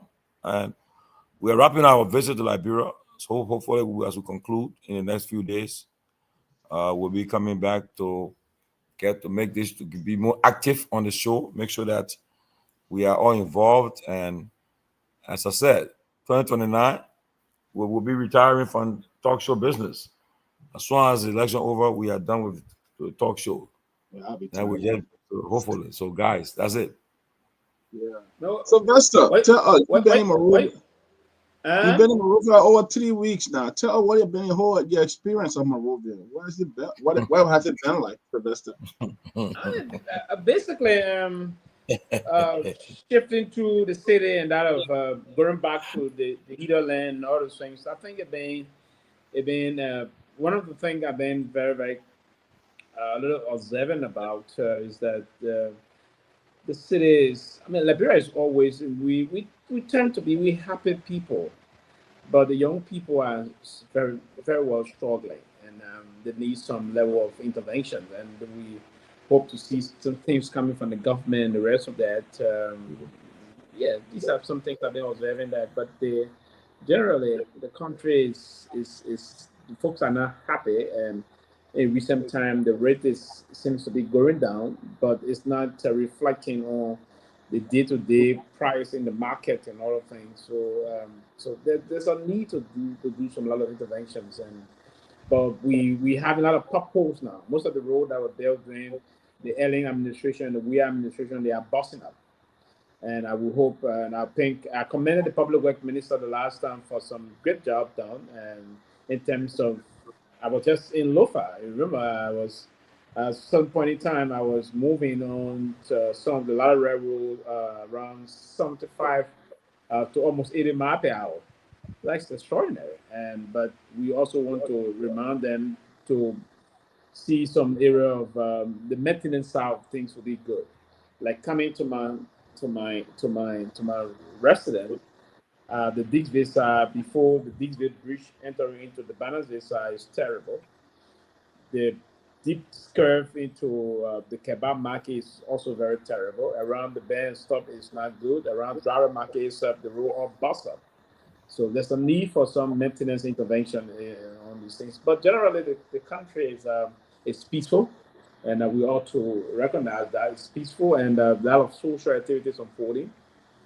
You see entertainment era bustling across. And to be very honest, you see Liberians something, but the young people and others, but the market people are very well complaining, struggling in terms of we have more seller than buyers. So in terms of that, make things look very something. But yes, but by and large, the country in the Edo and Bon County traveling to Mangibi and Bon.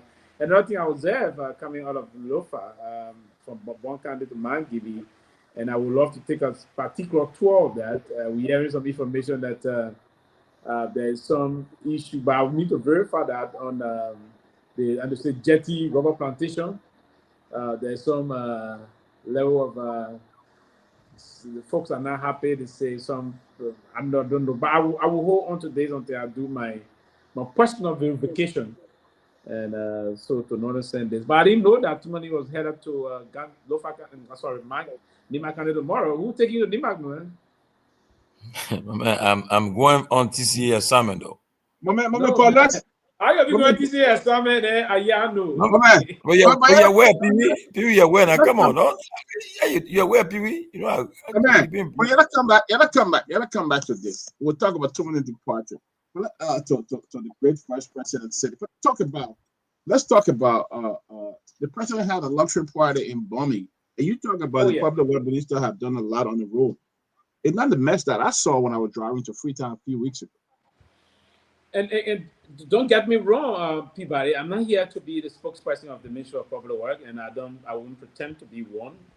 But if I said to you that there have been some interventions on the road in some critical areas, I was basically talking about the Leeward counties, if you will, because within the metropolitan terrain of our capital city, a lot have not been done in those areas, but they try, as the public works minister, we had conversation with him. We had one-on-one discussion with him, trying to find out as to where are we in terms of some critical interventions. And the minister was very clear that with this budget coming up to $1.211 billion, there are some critical areas that they're going to put money, and they're going to do a lot of things in terms of doing some critical community roads and doing some intervention on some primary roads in terms of the Lofa road. I saw that the Chico guy and the Chico guys are again back on the road working from other areas. They're trying to push the curves and put the necessary what you call traffic protections on the street in deep curve and other things. The guide rail hitting into deep dips in other areas, they've been mounting those and curves. And then from Golu into Salaye, they're now back on that. Is still a lot of right, something they're trying to widen the road and do other road to ensure that the road is not depressed, because when the road is depressed, there's no critical areas that will be affected and all those things. So, but listen, and I was trying to name some very critical areas that need intervention across, if you will, and I did that. The Johnsonville Road, the Banansville, Patient Shop to Tusafi Road need some critical, and some that are costing us in some areas. But the road you just spoke of, the last graduation of the AME University, Alapo spoke of that the road is actually very terrible. It's very bumpy, and that's a need. But the Minister of Public Works also said to us that road is in the works. It should be targeted. There's a plan to do that road, and we look forward to that. It is true that that's a primary road, because that road is pushing into Freetown, Sierra Leone, and I'm told the Sierra Leone paved, yes, from Freetown all the way to our border. All the way. Perfect. Paved, beautiful. Perfect. Yep. Very perfect. And I hope that this dry season, We would love to see, and that's what we want to wait. We want to wait now. The dry season started already, though there's some rain still coming here, but we would love to see what's going to happen between now and October, or no, sorry, now and latest June of this year, and see what's going to happen next year rather. But there's a need for some critical intervention in a lot of areas. But yesterday, party, the president's birthday, it was clear that most of the government officials, and listen, and Clarence said something about this, and I also emphasized that. We always see these things happen in this country from Charles Gange Taylor days. Unfortunately, Charles Gange Taylor is now languishing behind bars. He's in prison. But after Charles Gange Taylor, it came to President Eddie Johnson Sirleaf. Everyone converged at the time. The meeting point was that did it dry? Did it dry? Everybody would go there for birthday. Did it dry? Today, unfortunately, the road leading to, and I don't know why, man, I said he didn't do that road. The road even pushing to Did it dry is terrible. Today, when we have October 29, you see less than, you can come less than maybe 20 to 30% will go and say, "Hi, man, I'm president." That very quickly, I was something here. I said to myself when President Weah was president, I was not a Weah boy. It was a privilege for me to serve as an assistant minister. But one thing I said before to myself, I said, I'm not someone that it into another Weah boy and all of things. So what I would refrain from would not, when there's any program to the Jamaica area lodge, I wouldn't go there because I don't want to start something that I cannot end. You know, when the president having program birthday, everybody stupid. And today the man is not president. People that, it's unfortunate. And that's one of the reasons why we see the presidency as a kind of a dimming goal, right? And everybody will troop in the way. That man, I'm saying today, when I was having a birthday party, how many person you see going to a house now? So what happened yesterday? The entire government moved down. Everybody. In glare violation of the code of conduct. And that's one of the reasons why we always fail the rule of law. We say the rule of law that the people, everybody using government vehicle, government gas, government this, they're going in violation of the code of conduct. Yeah. In violation of the code of conduct, you saw when they were trying to go to the pre-rule for the United Party era, all of them in party materials, government vehicles, moving there that day. That's in glare violation. Then we say we have an ombudsman. The ombudsman is a toothless bulldog, ugly bulldog sitting in that place doing absolutely nothing. He's an enabler. He's enabling those that are even violating the code of conduct. So it's a problem we have. And it's one of the reasons why the people always say, "Oh, we didn't pass rule of law, we didn't pass rule of law." It's this. We don't respect the rule of law, and that is not a good thing to do. But on a serious note, a lot of people yesterday went, "Yeah, I wish the president had a wonderful happy birthday," but that's the kind of way we do things in this country. And I can say this to you. If I was in the Garguah administration, I would never burn my gas or go say happy birthday to the president. No. I can sit where I want to sit and wish best wishes, Mr. President. But for everybody to get pushed to show that sycophantic attitude and opportunistic behavior, it got to stop. So that's it. Yeah, Tomalin, you've been to about the birthday. Honestly, I know I was invited by somebody said, "Let's go." I said, "You crazy?" Facebook, when they you crazy? I'm gonna go where? When they finish with me, you and I know how I look. I said, first of all, I said, "There's no way." You know, I think I came when they were calling me. Said, "Let's go." I said, "You get all this."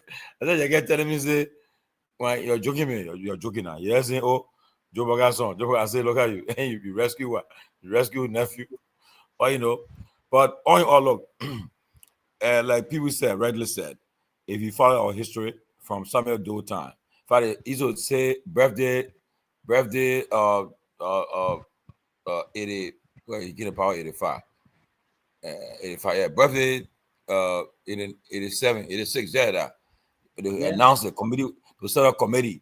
They used to rotate from county to county. and they will have these lavish. Then when you question, they say that states that bureau friends and other and friendly people donated for the birthday. Seen yesterday, I was engaging somebody. I said it's been lavish. You know, it's not appropriate. People are crying economically. They say, oh, now the friends. I said, come on, man, friends. I said when the president was not president, okay, he had a great lavish birthday of this nature. I said, we all knew this president would be a modest president, and you're going to live a modest life as a president. I said, but that's not why they're being exhibited today at his birthday. So you can't come and defend it.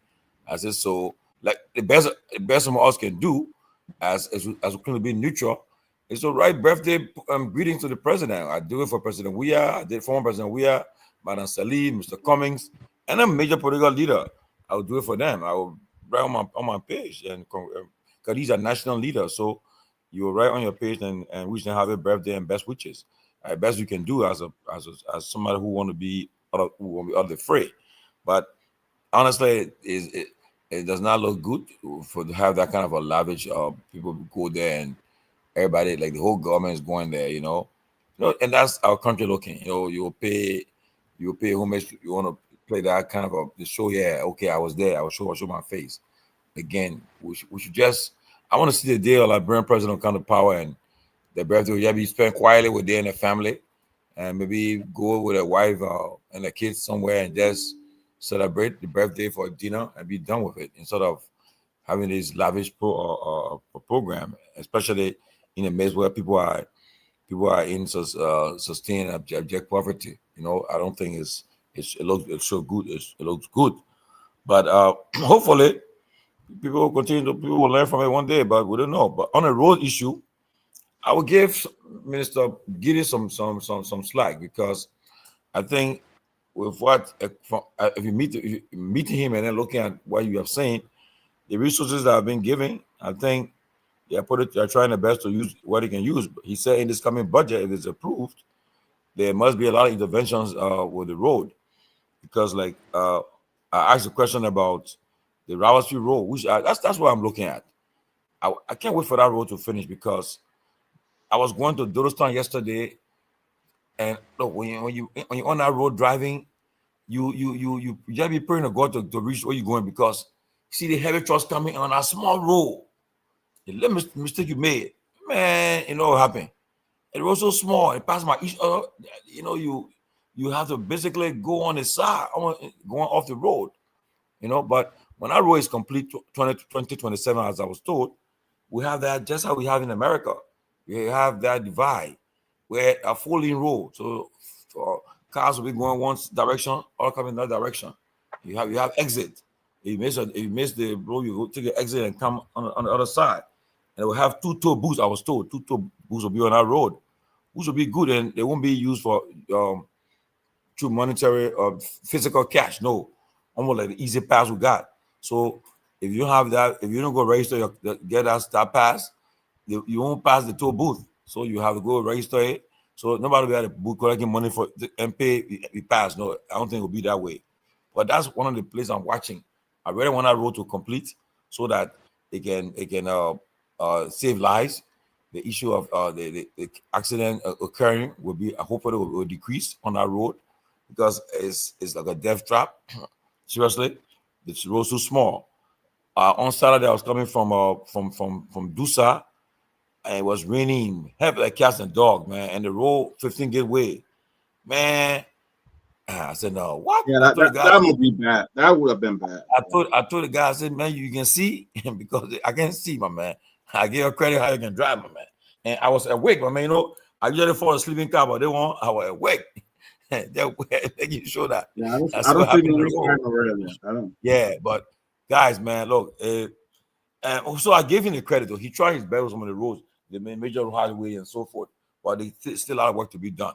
And like he said, hopefully we'll see some interventions this coming 2026 and so forth.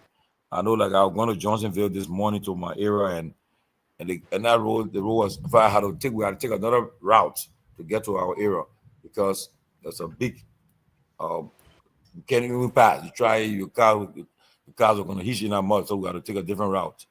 But all these community roads need to be really taken into consideration. And one thing I'll tell the people today, I said, look, I think if we do it this way, let's say Pewee from Dixville, he comes and said, look, all those who live in Dixville in the diaspora, you're put together, because I'm sure most of the people that live in Dixville, they got properties in that area.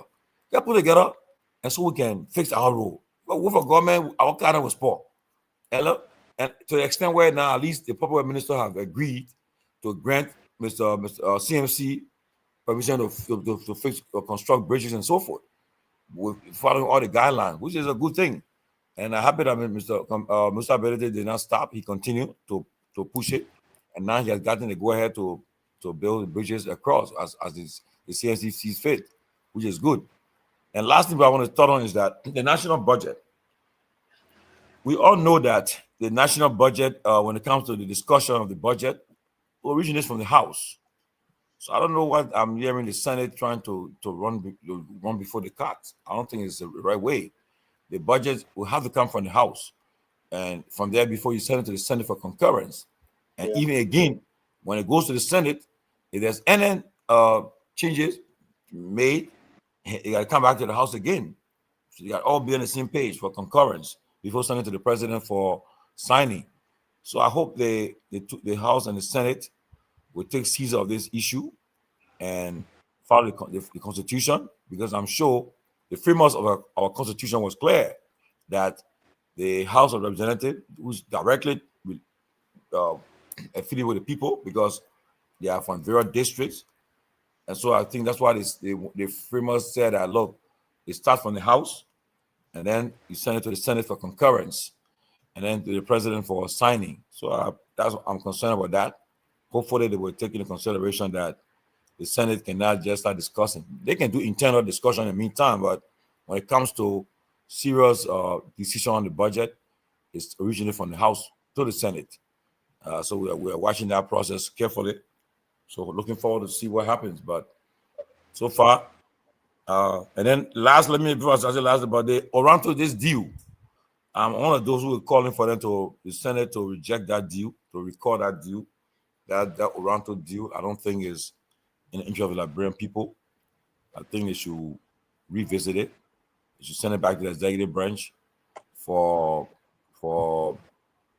just to do the right thing, and that would benefit the Liberian people. Because take for example, right?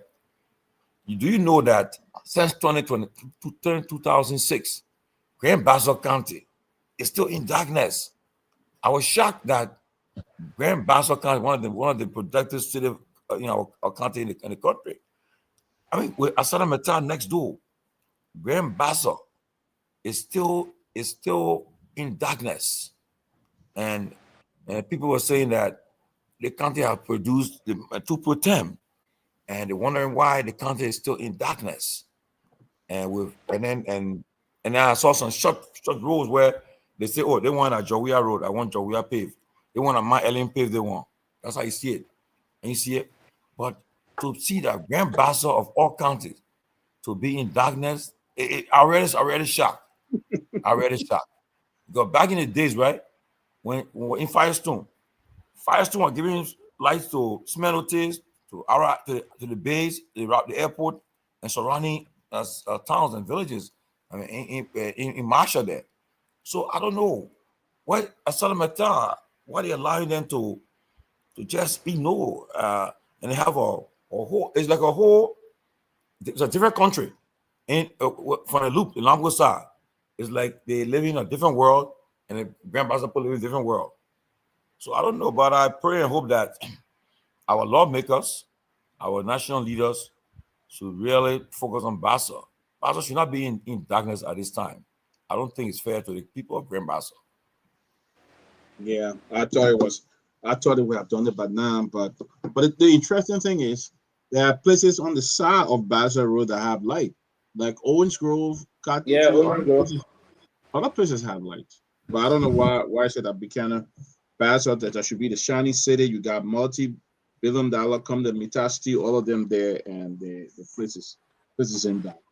But man, we got like 20 more minutes. I want us to focus on that sad story that happened the other day. That was a young. So that's why you better mute yourself back there before you got to talk something. I'm checking with my. No, I get to I'm in my official home, so everything I say is official. So I brought some things from Lofa. I want to find out how I see. Oh, okay. What's that? Huh? My man, I'm sorry, but my pound from Lofa Pewee. The guy them say they pull story from the car. I didn't have me too bad. What? Peabody, I just tested that pound a little bit. I said, yeah. And the first one, that has not even been touched. Nobody dilute the pound one. And it's still my pound one. I think had me today. How would they bring you into the story? That's what happened. They want to wash the car and it's story from the car. Man, I beg you, man. Not the bus the politically read that day and somebody wanted to eat that. Somebody wanted to eat that politically read bad and thinking they walking before the bus went there. Yeah, man. You know, I mean, but on a sad note. I mean, it ring the cast and door now. What? Oh, yeah, the sound. Is that a ring? Oh my God. It really heavy. Juma Chala is saying, he said that football academy will carry loan start to World Cup. Really heavy right now. To me, you want to go? What you saying? I said on a side note that the young lady that lost her, I mean the young man that lost his whole family, man. On a side note, I watched that the other day. Man. It was very sad. Man, so, body low. Yeah, but get ready to get ready in some warm clothes, Tomalin. It's becoming very chilly now. Very chilly. Very chilly. We lost Tomalin. But guys, hey, we can take a few calls, maybe 2 or 3 calls before we leave. We've been here since 4 o'clock. If you want to call, just a few calls, you can call on the number 678-438-3003. If you want to take call, you can call on that number. Or so. He not put Verities on that quick. Verity online news. You already beginning. You can't make that. You ought to make that to me. I'll answer you. Also, yeah, Juma, that film was very hard to watch though. I followed it. It was just hard to watch. You know, somebody, the wife, the 3 children, 4 children, all just perished like that. Yeah, Juma, that film was hard to watch, Juma. No kidding. I mean, the man lost his wife. Then the daughter was pregnant, carrying a child, and then the two kids. Man, look, man, when I couldn't. Man, I don't know how people. You can't ask God, man. You can't ask God. You can't ask God. No, you can't can. Ask God, you can. You know, and on a sad note, we'll be burying Madison Moore this weekend. Yeah, man. You will not make it when you'll be in the plane. You'll be in the plane when burying Madison Moore. Very young man. Promising young man. And just to find out that pass. So guys, you've been watching the closing argument. We got like 15 more minutes to go. We had a very good guest here tonight, Honorable Robert Monsieur Planet. He talked to us about Liberia re-election to the IMO Council in Category A, which was a very, very big thing. Very, very great news for the Republic of Liberia. But I just want to read something that's happening right now with I want to read something from the Front Page Africa about tension in Liberia. I want to read that news. So what's happening? Well, let me read about what the central bank has done. The central bank, according to the Front Page Africa, the Central Bank of Liberia has announced the upcoming launch of its inclusive instant payment system. You know, they're talking about the instant payment system, a groundbreaking platform designed to deliver fast, secure, affordable, and additional payment to all Liberians. It's set to launch on December 16. The RRPS is expected to bridge the country's financial inclusion gap, drive digital transformation, and reshape Liberia's financial system. Sylvester, I don't know whether you know about that. You heard about that, but this is what the Central Bank of Liberia did. They launched the RRPS, the Inclusive Instant Payment System. What do you know about it, Sylvester? Yes, so it's been a while across. The central bank is moving to launch that soon in the next 2 weeks or so. I wouldn't be here by then, but I think it's a very good thing that's going to help the digital financial market we have that is exponentially expanding in this country. It's a very good thing, and what that's going to do is that, for instance, if I do have a GT Bank account, and you have an EcoBank account or UBA account, you can instantly send money to me, or I can do the same.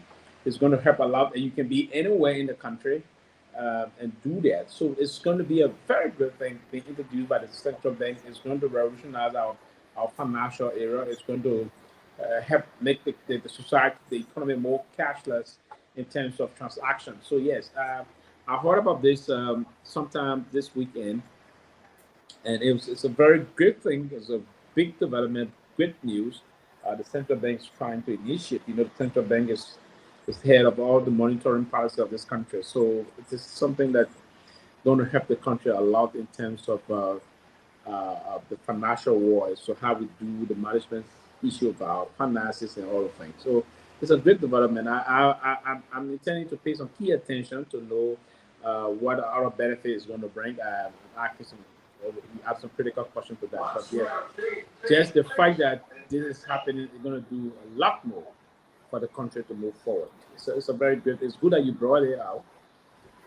I think many people from the different financial sectors, they are physically celebrating. It will also help the bureau clubs that normally can do what they call putting club money, and but this time the club will be sharing their annual deposit date. They're going to be giving things, so people giving them some interest baseline. So it's going to help people, even allowing folks carrying huge chunk of money. So people will use that in terms of different transactional way to do it. So it's going to be a huge benefit to the country economy. It will support the macroeconomics also. Robert, you heard a little bit of it. What do you think of that?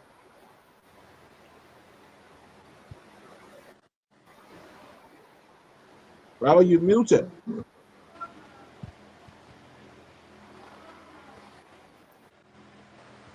Robert, we're not hearing you. That's not too many. Maybe Robert come back in and we'll get him. But tell me, what do you think of that whole system? Somebody, can you hear me? Sylvester, you can hear me too? Yeah, I can hear you. So yeah, basically that's it. At the Peabody, we ought to celebrate that, and I think we even trying to push that the Peabody represent us during that program the 16th of December. Where, in Liberia? Yeah. But it's going to be a great thing actually. No, I ain't ready to come back. I ain't ready to come back. I'm trying to pay a special visit to the Jetty Raw Plantation to do my own investigation about information I'm getting. It's serious. Good live from there. Yeah, I'm trying to see if I can do that visit.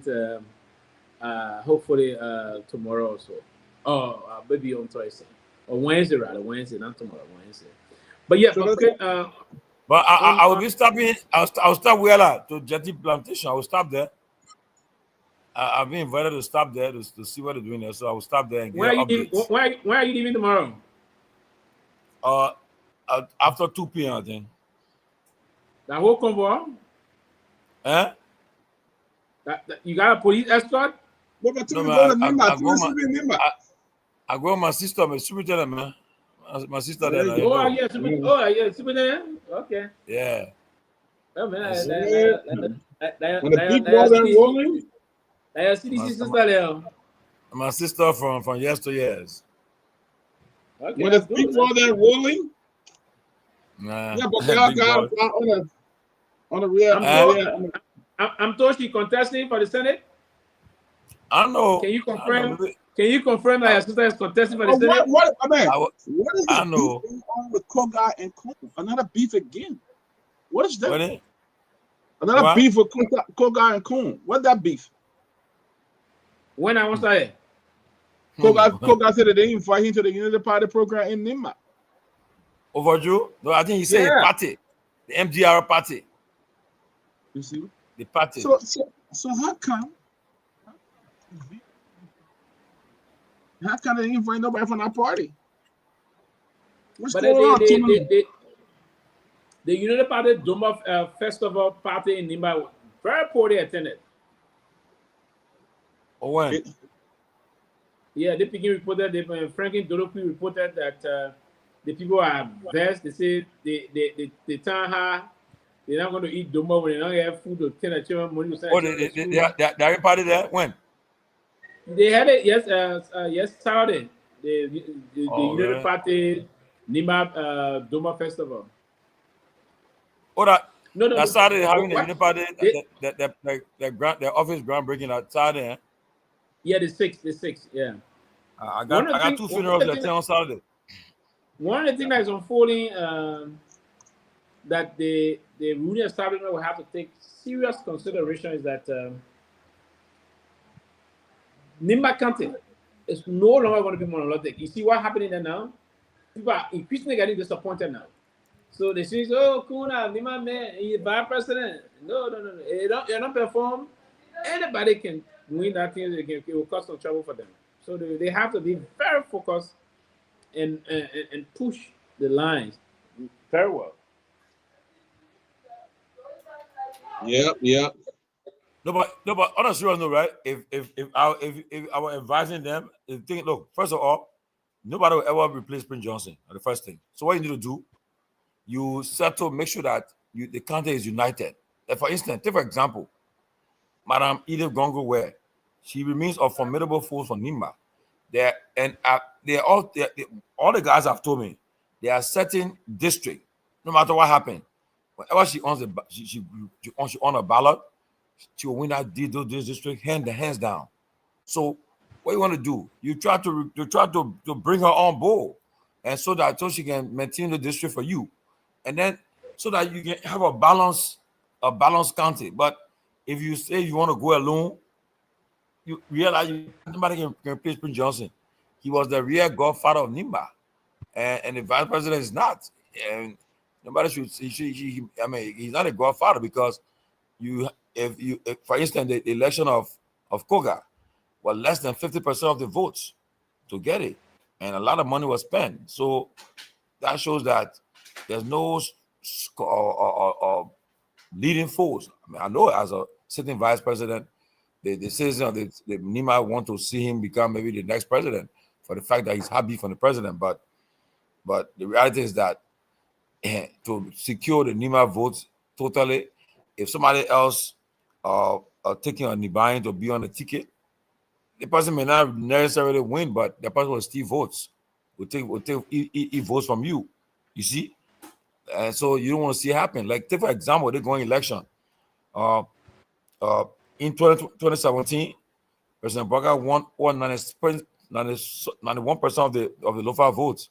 But they're going election, I think he dropped it in the 60s because the CDC had Thomas Fala, they had Koji, they had Finda Bono, Malu. They were all focused on that Lofa. And in fact, how come the president didn't even win his own city, own town? They're going election because the CDC had a heavy presence there. So that shows you what can happen if you invest in a county with all the resources in your food soldiers. So if Nimba should learn from that example that if you don't play the game well, your cards well, you may end up falling prey that the votes will be either your vote in Nima, you know. But again, like for instance, bring it. And for instance, my county of Magibi, anybody who won't win Magibi better count to me because we'll make sure that Magibi is on our control. We'll make sure that we call the shots in Magibi, will be involved. So Magibi County it won't be like will be that county they can call the purple state in America. We'll make it the purple state. Nobody on Magibi, you know. We'll come out, we'll call you back. Yeah. All right. All right, guys. We got 5 more minutes, so let's do our closing, and then we'll go. Robert, do your closing. Sylvester, do your closing. I know you gotta go to bed. Don't eat till I give that time of night. Sylvester is late. Don't eat time like this because you're coming right back to the US. Don't spoil your time like that. You. I ate out of Torgbean and drank a lot of palm on this video, man. Yeah, that palm one won't bought. That palm one missing. Yeah. I'm missing the palm. Yeah, but you can't. You gotta get it. I mean, I don't know. But where do you get the palm one from, Sylvester? Because I mean, the ones that are on the street selling, I'm afraid of it. I was just in the fresh one, Robert, the fresh one. Yeah, the fresh one, exactly. Yeah, yeah. So guys, it's been good having you, seeing you guys. Wishing you guys some time. It was in Lofa, Robert. Okay, that's good, man. Yeah, Look forward to see you guys come back safely in the US and with all the news, with all the different. So is it somebody resigned from the Central Movement already? Yeah, one of the presidents. He said before we go, right? Look, that didn't happen in Guinea-Bissau. That's a scam coup there. That it was a scam. Borrowed that bad man. What the man did? He knew he wasn't going to win, right? So what he did, he went and made deal with the military. So then they arrested him and they let him go. I mean, just because he knew the opposition already won the election, so he went and made deal with the military. But the video that's circulating though, that's AI though. So that AI, that's not real video that's circulating there. No, but the president, the former president of Nigeria said he's a scam guy. He's in the Ghana, they gave asylum. But in the military there, I saw Mara Bio there today. ECOWAS now suspended, but come on, ECOWAS when they suspend people, they can't go through it. Well, there's nothing they can do when it's a simple. The people say no, we agree with you. The guy knew the beat in the elections. There was an attempt for him to rake it, but he couldn't. Then he called it right there, but say you can't take over. He didn't want it because what he did to Dopoh, he didn't want the opposition to take over. They were going to deal with him. Yeah. So what's going on now? So the opposition, the opposition candidate that won, is he now president or what the military said? I think in jail too. The military arrested him too. Arrested the man. For what? Yeah. But Robert, now the president, in the custody. The one that you scared, don't you stop a presidency again. The president in the custody, but now he escaped to Senegal. I mean, they're free to go to Senegal. It makes sense. So you know what, man? He go to Congo. He gave over Senegal. He go to Congo. The main Congo Brazzaville. So the president basically said, since I can be president, none of y'all be president. You're moving. He told all the men in the military, all the men campaigning for him. You can't move me. They put jump out of it. They said, I've been disposed. You know what? He will be there now and I start controlling the men, but he didn't want the opposition to take over. So he said, you arrest me, you arrest them. They got smart. The opposition people now, ECOWAS pleading them for them to even release the opposition leader. So the first thing that for him to even release, not for him to go to the presidency now. But folks are saying that they should actually, Gula Jonathan is saying they should come the results, announce the results, and allow the winner to come on. But I don't think you're not doing it. I don't think that's going to. No, but the country is small. The population is 1.9 million people. A small country. And president, we are men. Who got the president? President, we are very good friends. You see, but he didn't learn anything from president. You see the president of Congo Brazzaville and President, we are two very close. But the guy. He did not learn anything. He did not learn anything from president. He did not learn anything from his. He didn't his Mr. President and the one that they deposed. Yeah. And President, we are very close. The because President we are President we are. President we are. He should learn President we are. Yeah, he could have easily not allowed. I mean, he didn't have to concede the way he did, but he did. That was the right thing to do. Man, Raul. And that's why, and that was thing that some people said before, right? They said the African club, the African President Club, they didn't really like President Weah that way because they felt he couldn't be like them. Yes. Why would you say that? You see a man trying to make get what the man did. The man said, rep opposition people. No, but we are scared. You don't want to be involved in that kind of thing. And listen, the thing we are putting did, the United Party people. And that's what problem is, like they come from in this country. And I would pray they shouldn't do it because nobody's going to sit there and allow that to happen here. And Liberia now play the Guinea-Bissau them, they don't know. And you see, one of the things they started doing, you got to start reading the tea leaf. When the president came first and foremost, the president retired the current defense minister. She didn't want to retire. The president retired. Because we're going by the ranking thing. Even Follett, the current chief of staff, he's not the one in line to be the chief of staff. But the president did retire and promoted him to be chief of staff. So he brought his nephew, like his sister's son, as the chief of staff. Then the first guy in line said, then look at the Supreme Court bench. They're appointing everybody in that way. So It was not hold. The team won't eat an hour out. No, I agree, Raul. I agree, Raul. Now, the United States government will not allow that to happen. There will be serious problems. America can never allow it to happen in this country. It will now.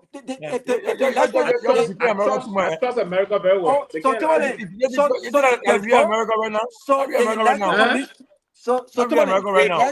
The election commission count. We'll have a new president then. The election commission even Donald Trump will not allow it. I beg you, man. The election commission count the vote. Trump he be basically shooting the people. The election for no reason. I don't care if Trump is there. The election commission count the vote. The official result is released. Then the Unity Party say, "Oh no, we want recount. We won't go to the Supreme Court, so the Supreme Court can do a ruling." It will not hold. This boss will not allow it. No, Raul, I agree. It's difficult to cheat in Liberia because the voters counted. Everybody there, Raul, there were a party, a different party. Everybody seen the result. So the result, you can go cheat it. No, you can cheat it. Yeah, you can cheat it. So they can appoint a nephew all day. They can appoint a Supreme Court all day. They're not going to hold. Sylvester, that's a serious thing, though. Tomalin, as soon as sedition beginning here, the result has been announced. CDC, not forget CDC. Let's say ANC won the election or any other party. Then a ruling party can't talk about, oh, we won't do this. It will create serious trouble in our place. No, President, we have set the bar very high. He accepted this. He said it for them. They shouldn't think, oh, we will not have 2 years. We are into it. We will do it anyway, but we are into it. No, come on, try it. You're prone. You're coming to it will be serious problem. It will be serious problem. It will not be problem for the country. Yes. It will be problem for Unity Party and the people in government. I don't think it will be problem for them, but they should not do it. They should not even try it. Let the people vote. Whoever win, move from there, let the other person come. That's simple as that. Joe did it. Ellen Johnson did it. Do it that way and move. That's it. That's the expectation. So I don't even think in the first place, you're talking like this. You just saw what happened. How you really believe that the Appleton man got a vote and say he got? You believe it? I did that whole time. So don't say it can happen like bro. No, it can't happen. I don't know. That's what I'm mistaking. It happened. Okay. They stick with the name and the face. Alex Conti. But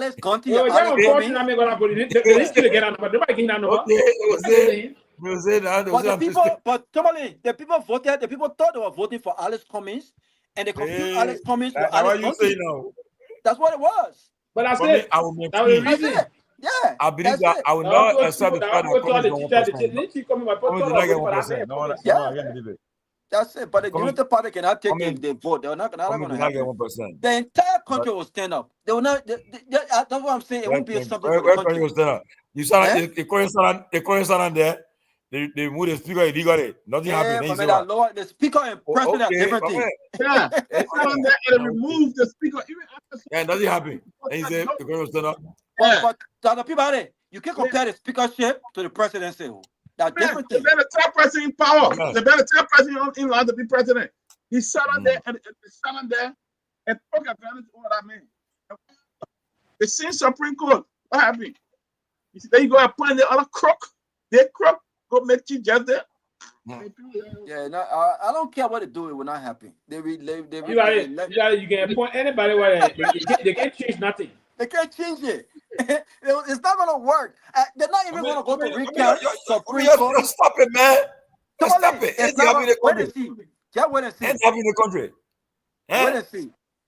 It will never happen. It will never happen.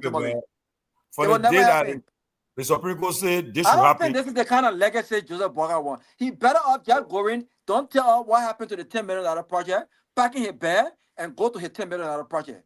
But to say that they're going to attempt with the election result because they won't go to the Supreme Court, it's not going to happen. Nobody will let it happen. But the UP is saying that they didn't do that one side. They'll win free and fair. That's what they are saying. So let's see what happens. Yeah. Your son ready to put beer. Yeah. They play all the tricks in your hand. You're in power. The cheater, you're in power. The cheater, you're in power. No, how you put cheater in power? The people misuse all the money. You know how much money were roaming all over the damn place? I think those guys were very comfortable. They were comfortable. They didn't want to spend the money. 500. I mean, the thing would know we're not going to talk to them. They kept the money. Wow, man. The people. It's like everybody from the perspective of those that were managing Mr. Weah campaign, they feel the Mr. Weah. Yeah. You can't get that kind of money to campaign, and then you go. But Sylvester, after the CDC had won the first round, they stopped spending because they thought that, well, you know what, we already won the first round. Run up is that was a mistake. That was a mistake. You know. Now we got the opposition. They're already all over the place. Henry Costa is on our side. These guys. There's no way. Everyone telling us the Papa's sick. The moment Costa second to your side, many people start getting. Most of we are supporters said, "Oh, I'm going to go for him." Yeah, that was a manners. Most of we are supporters start getting angry. Why? Because these are and they got some people. Why? Oh. Because he attacked Allah, he attacked them. You're not going to be applause for them.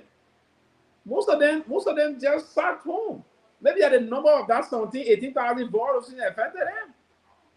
If they are But Tomalin, whatever happened in 2029, they will not, and nothing will work. It will not work. The best I don't believe there will be any kind of a fraudulent election 2029. No, hell no. Even the Unity Party folks, they will attempt to stay in power somehow. I agree. But they will attempt to do that. But the reason why it's going to be difficult, listen, I know for a fact that in every election, see, the U.S. embassy will first and foremost through the State Department come out with that kind of a preemptive warning, first and foremost, to the would-be incumbent government whatsoever, to say, hey, we need the fee to be level playing fee, have free, fair election that people want to vote. And then people will be deployed. We're going to have people deployed. The EU going to be deployed. The AU going to be deployed. ECOWAS going to be deployed. Other international organizations. Man, we're trying to take me. Tomalin, you don't think these things matter? Key to that. There was there. You think? Let me ask you a question, Tomalin. So first, let me ask Tomalin a question. You think Joseph Boakai got hired more than Charles Taylor? Man, Robert, it was different. Boakai will be the one to be training. It will be questioned. Boakai will call and concede. If the that's what I'm saying. Boakai is now hard-headed more than Charles Taylor. Boakai is not a troublemaker. If they beat Boakai in the election, Boakai will concede. Well, you gotta go. The U.S. is powerful. They start making these comments and these U.S. powerful. Yeah, guys. Tomalin, the U.S. can get a lot. Look at the U.S. powerful. There's no country power you compare to the U.S. But I tell you this though, whoever but you might agree, don't wanna. Whoever the U.S. decide is that whoever the U.S. decide that they want to govern the country, that they decide will do. You saw how the U.S. will say the winners in govern. 2017, right? When Bronson was going to court, that statement ambassador issue. When I from Washington, right? Because she had good rapport, man, Salif. She had good rapport. That statement issue. Anybody who disturbed the peace of the country, they had accountable. It was not right in my point. That's right in my point. That is not true. There's no statement. And let me say this to you. Come on, man. Feel about it. No statement. No. Don't say this. Don't say this. No. I know this. I don't know I'm not talking about. No. Then you got to check out far. Any statement from the embassy reflect the State Department.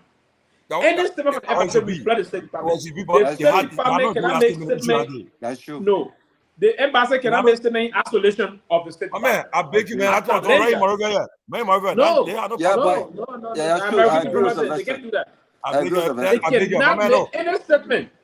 When you think we're not following for our generation, we know it. They did that to No. I know you said it. I know you just said it. 2017. That was done right here in Morovia. No, I'm from Washington. No. All because any statement coming from the embassy reflects very well. She don't want to State Department. Was clear that you think Washington D.C. embassy go there, go sit and they we have Morovia approving it? That statement the mayor 2017 when they put in court. My brother Washington when nothing in court, it reflects the State Department view. Let me say this for you. There's no statement. No mission will make any statement outside of the foreign ministry. Yeah, they will make a statement about say reflecting about the idea. That statement was manufactured here. No idea. That means the back end is supported it. Yeah, but it doesn't matter. The fact that Washington will not say if somebody not to go to court and they say then Washington will say, well, you shouldn't go to court. What did the statement say first and foremost? They were trying to say because the Supreme Court was they were trying to say. Bronski had filed the case, okay, challenging the result. Now it was taking long. And my study saw the country was getting a little bit etchy. So she told her friend, right? I said, oh, it will do so, it will hold it long. The people will cause trouble here. So that you come on Sunny. We don't know how the boy work. It's the right way, Morovia. Regardless, what Sylvester is saying is Washington, the State Department had to approve, have to have. But I know for a fact, no embassy will make statement in isolation of the headquarters. No problem playing that one there. But Tomalin, there are certain things. There are certain things that I can tell you right now. There's certain things that may look there's certain things that may look like blatant cheating. That I don't care what the U.S. Embassy says. Those sedition guys, those boys, those people, those citizens, forget seditions, those citizens who are planning on voting Barca and Unity Party out. If the election results reflect what poll watchers says is true, I don't care what the U.S. Embassy says. I don't care what the ruling party says. I don't care what the Supreme Court says, because we already know strategically what they're doing. They're going to do it strategically. Ellen Johnson said they did that. But as long as the election results does not reflect the reality, I don't care what happened. People were not accepted. People were not accepted. Also, you think Tomalin, so you think they are scary to the point where they will sit? You think they are scary to the point where they will sit and they will watch? Also, better la compare. Yeah, compare. So you think they are scary to the point where they will sit and allow? I got exclusive bar in my house, so. But that's good. That's how you do it. That's how you do it. I just hope you didn't get it from. I just hope it came from here though, because that's the only thing. I hope they don't have real liquor in like bro like that. That's my only problem with them. They give me I brought it in the Sunny. Oh, stop it, yeah. I'm telling you right now, my brother. My man, the only successful protest I saw was the one June 7th. But this will not be a protest. This will be trouble. I'm telling you. If the election results come out and those guys attempt to mess it up, come on, I don't see that happening. People, you open there. You waste your time. Let's see. You tell me. I don't even think I'll listen to George Weah. I will put my neck on George Weah probably saying. So what you trying to say? You trying to say Unity Party people will win the election? Oh, I'm saying that Don't talk about say election in Africa and fair. So you guys said when they don't win or Ricky. But man, right now we know who win election. So what are we talking? The election. You know Ricky? What after this how cause of regulation? What regular? You do well. You go to the pool, but you gotta see that. My point to you is listen. If they don't, and I always said this to you. What I'm observing, and you're going tomorrow, Nimba, you're going to observe it. What I'm observing, and what I'm observing in the major area, this side, everybody, they're going to go back in the Leeward counties and all the rest of that. The folks are not happy. They're not happy. Franklin Dopoh said something this morning when I spoke to Clarence on the radio this morning also. Franklin said something. He said the Unity Party Dopoh Festival in Nimba was poorly attended because the people said they are hungry, they are finding the difficult times are tough. The Nimba people are not happy with them. If the people in Nimba are not happy, the Nimbayan are they are xenophobic kind of a people, right? They love themselves, they love their people, they love they I don't want to use the other word, but they love themselves. They say, "You look at it, we're gonna come for me again." But if you see the Nimbayan then having issue with this current president, government, where the vice president of Nimba County is from Nimba. The vice president for Liberia is dead from that county, right? And they are expressing their disillusionment. Not only they are disillusioned, but they are also disgruntled. So it's both of them. It's a combination of disillusionment and disgruntlement. So if you see the people seeing these things, things are tough. Now that they go and come back in the biggest metropolitan zone of the country, this city. And everywhere you go in the area, the young people are complaining. They're hungry. They are hopeless. Why do you think we headed for? Then you say, okay, the IMO thing, category A. Is category A going to make sure they guard their skin to somebody and say, do this. Listen, we can't say, oh, come on, thank you. Come here. You know, people come here and say they cannot do this. So we have to sit and solve that problem. Now, we into January already. We're coming to go year. We're coming to start year 3. Exactly. The end of next year, we're going to be end of year 4. If they continue up to this time next year, trust me, I can say for you free, they will beat the Unity Party. Any attempt to strike, nobody, Charles said it in this place before. The injured will not protect Henry Andrew where the election was to be tampered with. Well, he didn't say it because he sent a message to him. He said the injured here will not protect you. So what happened? Henry Andrew read the results. You think you'll go win the bill and you go say, oh, because I got my nephew, Chief of Staff, you'll force it, you take me power? No, not going to help you. And Tomalin, is important what Sylvester is saying. I think when you come back, Sylvester, you need to give, because I think on this show, we haven't always agreed. And others, maybe now that you said that, Unity Party partisans may not, they may not fancy that, right? But you've been objective in some cases. And I think your observation on the ground about what's happening, I think it's important. Tomalin also have his own analysis of what's going on the ground. I think it's important that when we take these trips, we give a feedback, a genuine feedback of what's happening on the ground. And I was listening to one of the guys in Lofa, and through I think Variety TV, and he was talking about I'm very disappointed in the Unity Party. We voted George Weah out because the president said that he would do better than George Weah. And we voted George Weah out for Lofa president. And for us to see the Unity Party prioritizing building more headquarters than giving us jobs, let's wait and see what will happen on election day. Let's see if the headquarters, I don't care how many headquarters they build, let's see if that will guarantee them re-election. I thought that was a profound statement. Strategically, Sylvester, Tomalin, this is a bad strategy. Even if the Unity Party thought of an idea of securing the headquarters, they should have done that behind closed doors. To have to be flaunting around social media and having all of these headquarters talk about how they're raising this money, they can now purchase this building. It's very clear. This is indicative of a blatant corruption, because people can read between the lines. A party who could not afford to pay rent 2 years ago, but cannot afford to buy a whole headquarters, and this party has been in existence for all of these years, raise red flag. So there's nothing wrong with acquiring a party headquarters and buying one.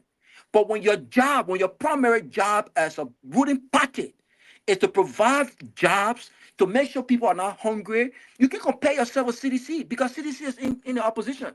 CDC did not build headquarters or acquire headquarters while they were in office. CDC can argue, well, you know what? I can acquire my headquarters right now. I'm not in government no more. You can argue all day that the money that they're using, they stole the money, right? Take them to court. But at least they are now opposition. You can't compete with them. Your priority should be providing for the citizens. So this is going to backfire. If come 2029 and the Unity Party are able to build 5 or 10 or 15 headquarters in all of the different counties, that alone will, and people are still hungry. People are still jobless.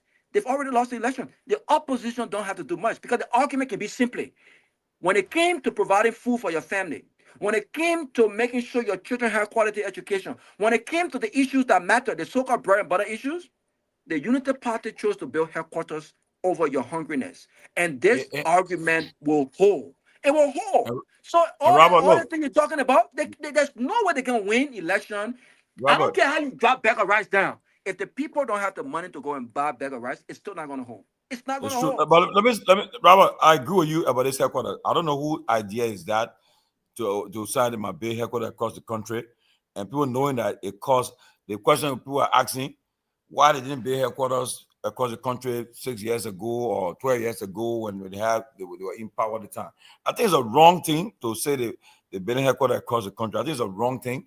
And if they don't, like you said, the big issue that, even for instance, I listened to an exchange with Snow, and he has in Bomb yesterday, and somebody told him about one of the guy asking, you say you're building a basketball court, I will put food on the table, and then he started to give different. He said, oh, they want it for free. Anybody can come there. Headquarters, some people can go there. I think the guy question was right. Focus on the bread and butter issue that impact their lives. I tell the people, when I talk to the people, I say, look, you guys have infrastructures, you guys are making some headway there, you're doing this stuff, but guess what? From what I gather is the people that on the ground, the market, the people that they did it, the people that the bread and butter issues. Okay, people are saying that their kids are not. My guys were interviewing some people in one of these cities, and they asked them. The woman say several of them, how they say something been here. Nobody not buy my guzo, my buy my thing, and it been here long. They said, well, before you buy my thing quickly. So the issue is, you can do all the infrastructure, all the good things, the road and thing. The road network is good so that people can bring the market to town to sell. The market will not spoil. The cost will not spoil. But if the people don't have money in their pockets, that's the problem. And I said it to all the people I talked to, I say, that's the challenge. So you got 2026 and 27. If the people don't have money in their pockets to purchase, it's a problem. So now that's why the opposition in the country, they need to coalesce, come together. And not right now, at least for now, 2026, 27, opposition can build their parties. You build parties so that when you go to the drawing board, you come there with leverage. Okay? You come there with some leverage, some capital. But right now, it's not time to talk about collaboration. It's time to just build your party. So the ruling party now, the challenge for them is to ensure the people have money in their pockets to purchase, to provide for their families. If not, it's a problem. I don't care how much Liberian people, you can pay all the fancy roads, all the big buildings. End of the day, they won't see it. They will say, make them money to buy the rest and send pay their children school fee or pay their children uniform or copybooks. So that the biggest thing, the challenge for them now, make sure you ensure the program money in the pockets. That means you try to encourage investment in the country, create an environment, or take some money and try to provide loans, macro loans to people so they can empower them, to help them. But if not, you have a problem. And that's why the opposition will have to stand strong together. If they all splinter, it's not good for them either. It can be splinter. So when it comes to 2027, they start talking about serious talk. Okay, serious talk. So well, we have noticed several cycles of election. We can't do the same thing we did before. Let's do it differently. If we support this one, let us go the way. If we go with, we're going 5 different ways. Trust me, that you make it vulnerable. So So like I said, that headquarters building, that's not a good idea to say. I mean, if you're building one national headquarters, I agree, but to say across the country, the purpose is asking where the money coming from. Okay, the guys don't have money before, but now they are spending money to build these headquarters across the country.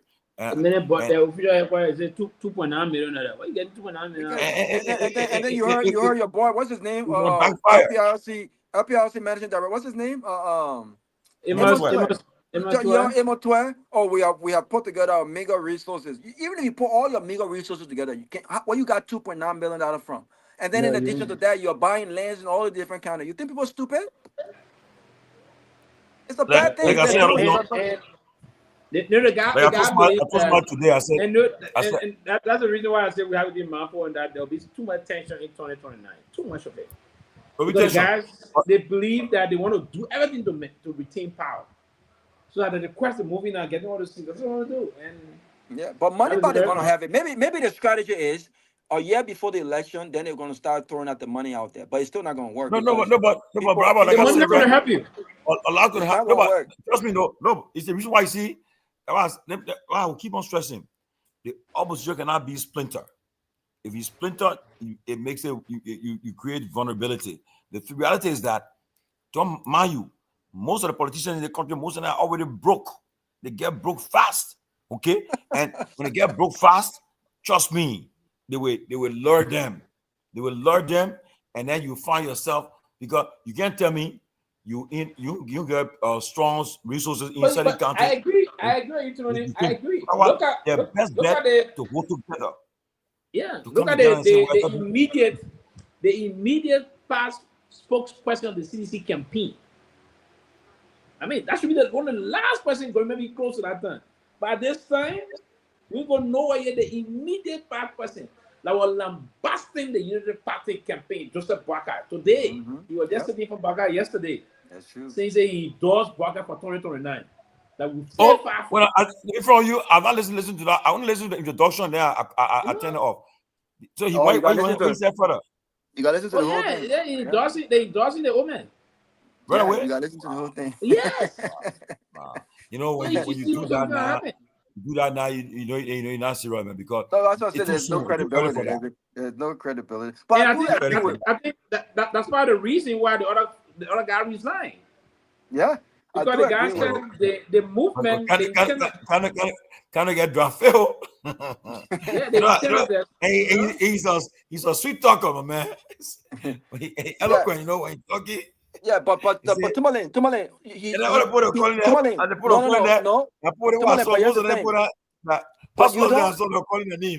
but Tomalin, all this sweet talk. Listen, Liberia don't lack. We don't have a shortage of eloquent people.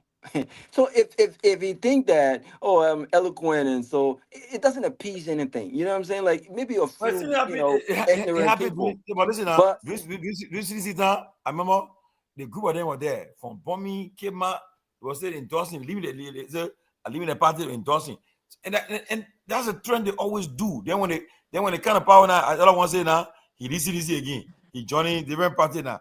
I mean, they can play games, but people like brought about time that they realize that look, the people keep on using it. And I would say this, Robert. Let me say this: those of you on Facebook whole day, they're cussing each other. Me, St. Tomalin George, if I would ever go on Facebook here and say I attack your politician, and going into to the extent where I insulting because I want to celebrate somebody, but man, you wasting your time, because the reality is that where you benefit from it. When you know behind the scene what happened, you know what happened behind the scene. Okay, something I've seen already here, and I see partisans of some parties there attacking, going personal, insulting, and when I kind of find out, I say, the person visiting each other. Why they put if you notice, outside of the recent nonsense we saw from Fatima, I haven't seen the folks that are actually have seats on the table, those guys that are actually enjoying the government. I don't see them out there insulting. The people who are insulting are the folks who don't even have jobs. They're doing it because they're trying to solidify that loyalty to certain ministers, and stuff like that. these guys know that it's not a good. They know government will come and go. It's not a good idea to want to insult people. They know that. A lot of these guys know that. Then even though that they have cut off certain people that they used to talk to before they took over, they still understand that they know this government is not everlasting. It's gonna go and come. So they're using their brains. But again, the Unity Party is the ruling party. They're not opposition party, and they attempt to compete with CDC. Listen, politically, you may not like CDC. We may all of us, CDC made a lot of mistakes. They didn't do a lot of things they should have done, and we've spoken about those things. But the Unity Party understands that this whole politics surrounding CDC eviction and the fact that CDC took that energy into acquiring a land and the possibility that they could build a brand new headquarters a year or so before the election, they see that as a disadvantage, and they will use everything possible. And this is what Let me ask motivated them you. to come public. Where assessment at error? Where? You're to CC new land today. Which area? CC new. We're having the new headquarters building. Oh, it's behind Dopoh Road. What I was there today there on the serious note, I think and they will have their own basic government. It's not a big land.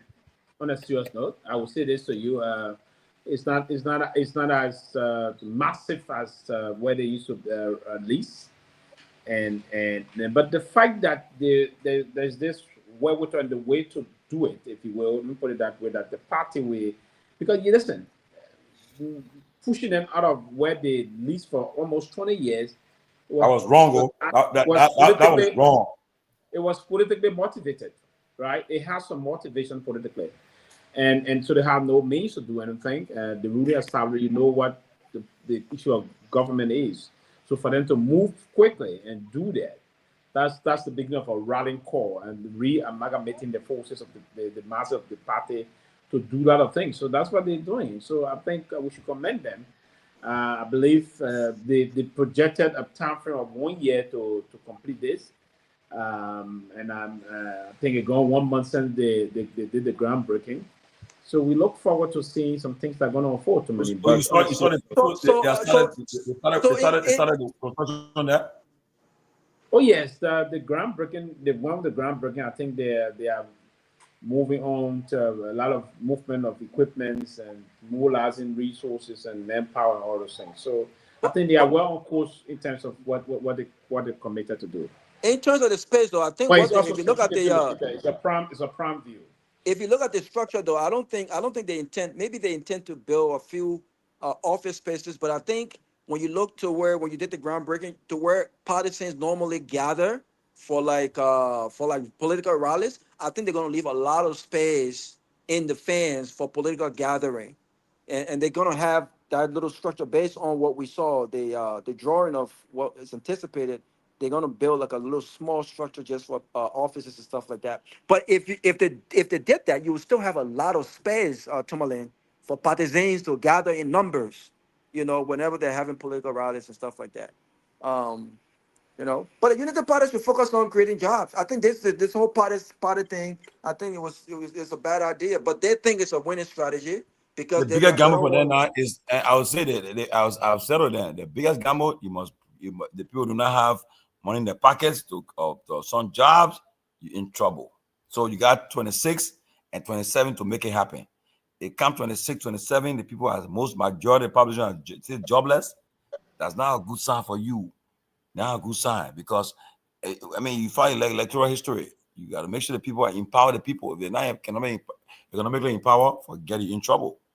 So the biggest challenge the guy on the hands now. Got to do it. If not, you're in trouble, because the man will not be broke until he get money and he put him somewhere else. Yeah, Jody, it's 1 o'clock. It's 1 o'clock. I need to go sleep. I really want to sleep now. Yeah, man, said to me, go sleep, brother. Yeah, well, good night tomorrow, man. Just I need your man come here. I put my 8 hours in today. 8 hours in today.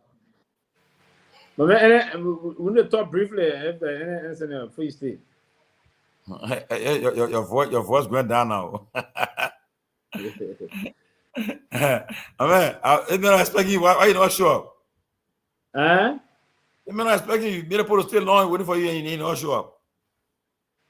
Oh yeah. I will call her in the traffic coming from that and the around the boulevard there before reaching to Charles or late traffic, so I got call up, man. I'm waiting for you, man. You made it when I can. Yeah, the great Murphy Dope. Yeah. I will see the people there tomorrow, man. I'll see the people there tomorrow. I didn't know he was on the ground. I thought he was in the US. Must have been 3 months now. Yeah, how he said. Yeah, I think he teaches at an institute, foreign institute. Yeah, lecturing there. Tomorrow's a cabinet meeting again, huh? Oh, the cabinet meeting is having no. Cabinet meeting,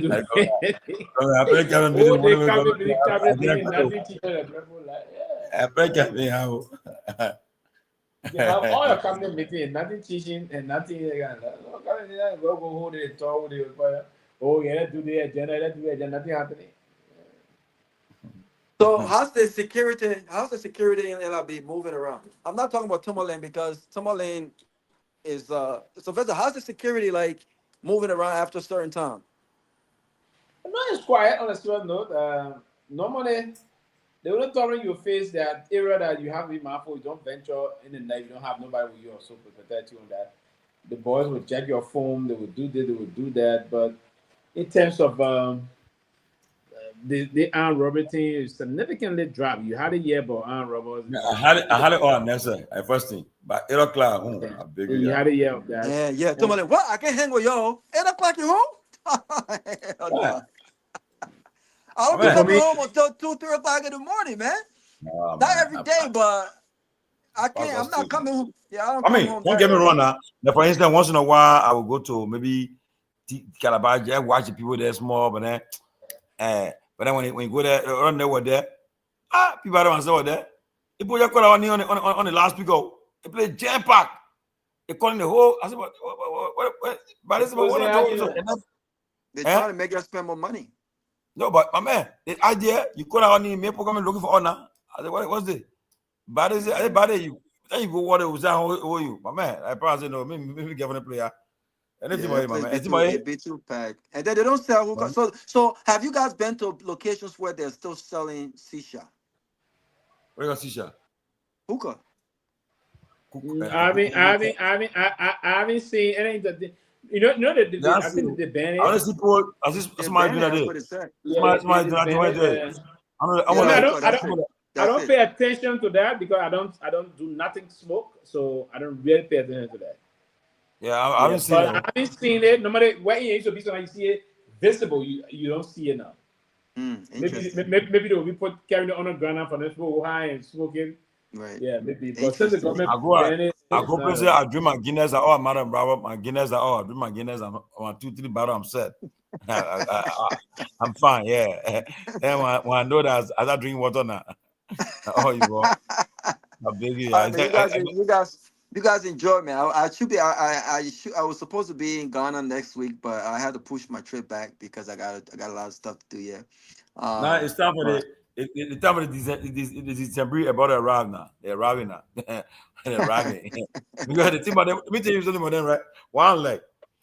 For instance, let's say in America, I don't talk to you we don't even have conversation, we don't talk, we don't nothing. But then when you see me like bro now, they play pack now. Hey, Georgie, what's up? You can tell me off because you won't be nothing to me. So what they want, one time I went to the place to Dopoh Valley. They get in there. Hey, c'est Tomalin. So but then the owner of the place, that's my sister. So I was so crazy. You know how you can like America? I said no. Say I play pack now. I said, c'est Tomalin. You gotta hook up. Where look up number? You wear WhatsApp. I said. You know my local number. Yeah. You WhatsApp number. So I said, yeah. And she just bluff you. Then she said, I saw somebody that you in Walmart. I know. You must be in the same state. I used to be in Walmart one place. You forget. You're so confused now. So somebody me in Walmart. I live in Pennsylvania, you live in different state. Then he said, you told me, you want to put on, what do you call all that? Give me a break. Man, I said, Maybe you're trying somewhere, man. That's crazy, man. What's the need of trying to act like you know someone? Maybe you're mad. He's on a stream still for Walmart. Maybe I think so in a dream, but not in reality. I beg you. I think they're both fake, man. like today was saying now, two leg asking, they say selling supplements. So supplements. So Dopoh say, we don't take anything there. She said, they take it. All the thing I'm making that was made of. Then I said, look, I say I can take one a day, man. That one, all the thing talking about in a one a day, man. I think I take every day. He said, but it's here for America. If they want for America, so I said, they want for America. You drink it and you take it. It eats the pain. It made your blood flow. Do all the things. I said, where America is coming from? She's looking at the thing, looking at it. I said, but if America were true now, then I think I need it because in America I don't take supplement either. What can I take care for? See, but they tried it one because if from America, if from Liberia, and all of men say, but the men from America, so why you take it? He said, but if from America, I said, yeah. She goes, I said, she can't see other words, she can't talk again. But I'm gonna buy your supplement by force, so what? That's crazy. But you guys enjoy yourselves, man. Be safe out there. Yeah, man. If one almost one. Yeah, I know. That's a very good finish right here, Kapari. Yeah, have fun. Tomalin, sleep tight, man. You're good night. Yeah, thank you, bro. Yeah, Roberto. All right.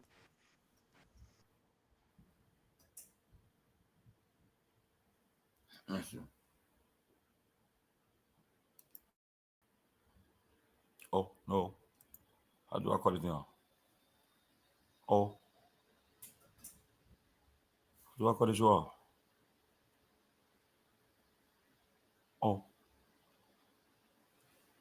What now? Oh.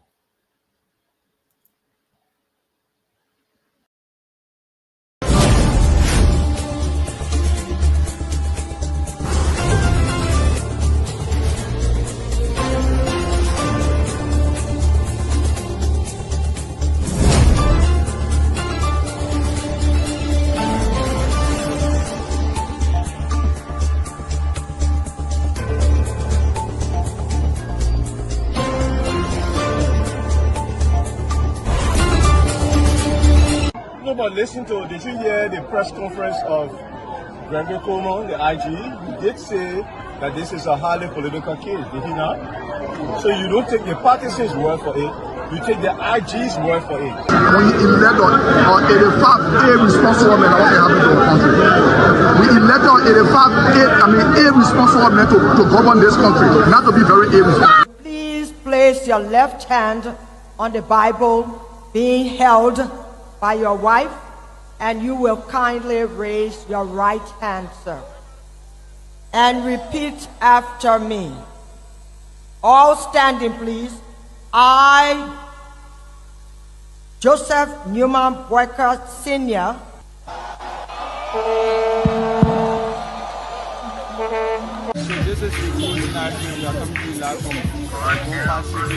No secret now that your friend and former boss will be a candidate in 2029. With all of that you experience, all of that you know, and everything that you see unfolding in the country now, will you support him? Will you be part of the process? Will you give him the support? Do you think he can be a better president? So why you want to bring political men in it or not? Oh, but you political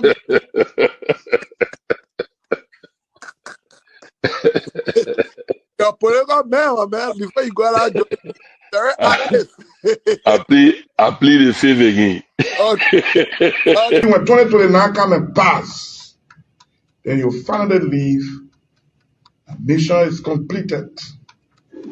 Now, what the rules of engagement? When the war ended, the guy said, the captain, the commander said, mission complete. Der Wune Alphes, all men on board. So this riot situation when it comes to country, because many of times you notice that if Charles Taylor is the problem, he will be out of here in the twinkle of an eye. And I say, let well-meaning Liberians come home. If we respect this constitution, a government formed in Accra is a violation of Article 1 of the Constitution. Let them come home. Let that government be formed in Monrovia. On the broadcast administration, we want to give the government of Liberia an ultimatum of 72 hours to provide a living ballot of the chairman of the Student Unification Party, or else there will be a catastrophic pneumonia in the Republic of Liberia. To arrest the chairman of the Student Unification Party, only because the government feel intimidated about the Vanguard Party advocacies. The government got kept the road, small that road, B road, all kinds of. I think the reason Joseph Baga will not do much because the old man, the Papa is suffering. The Papa loves the country, but he can't make it. The criminal there around him, they sophisticated than him. They are sophisticated criminals, so they can't make it.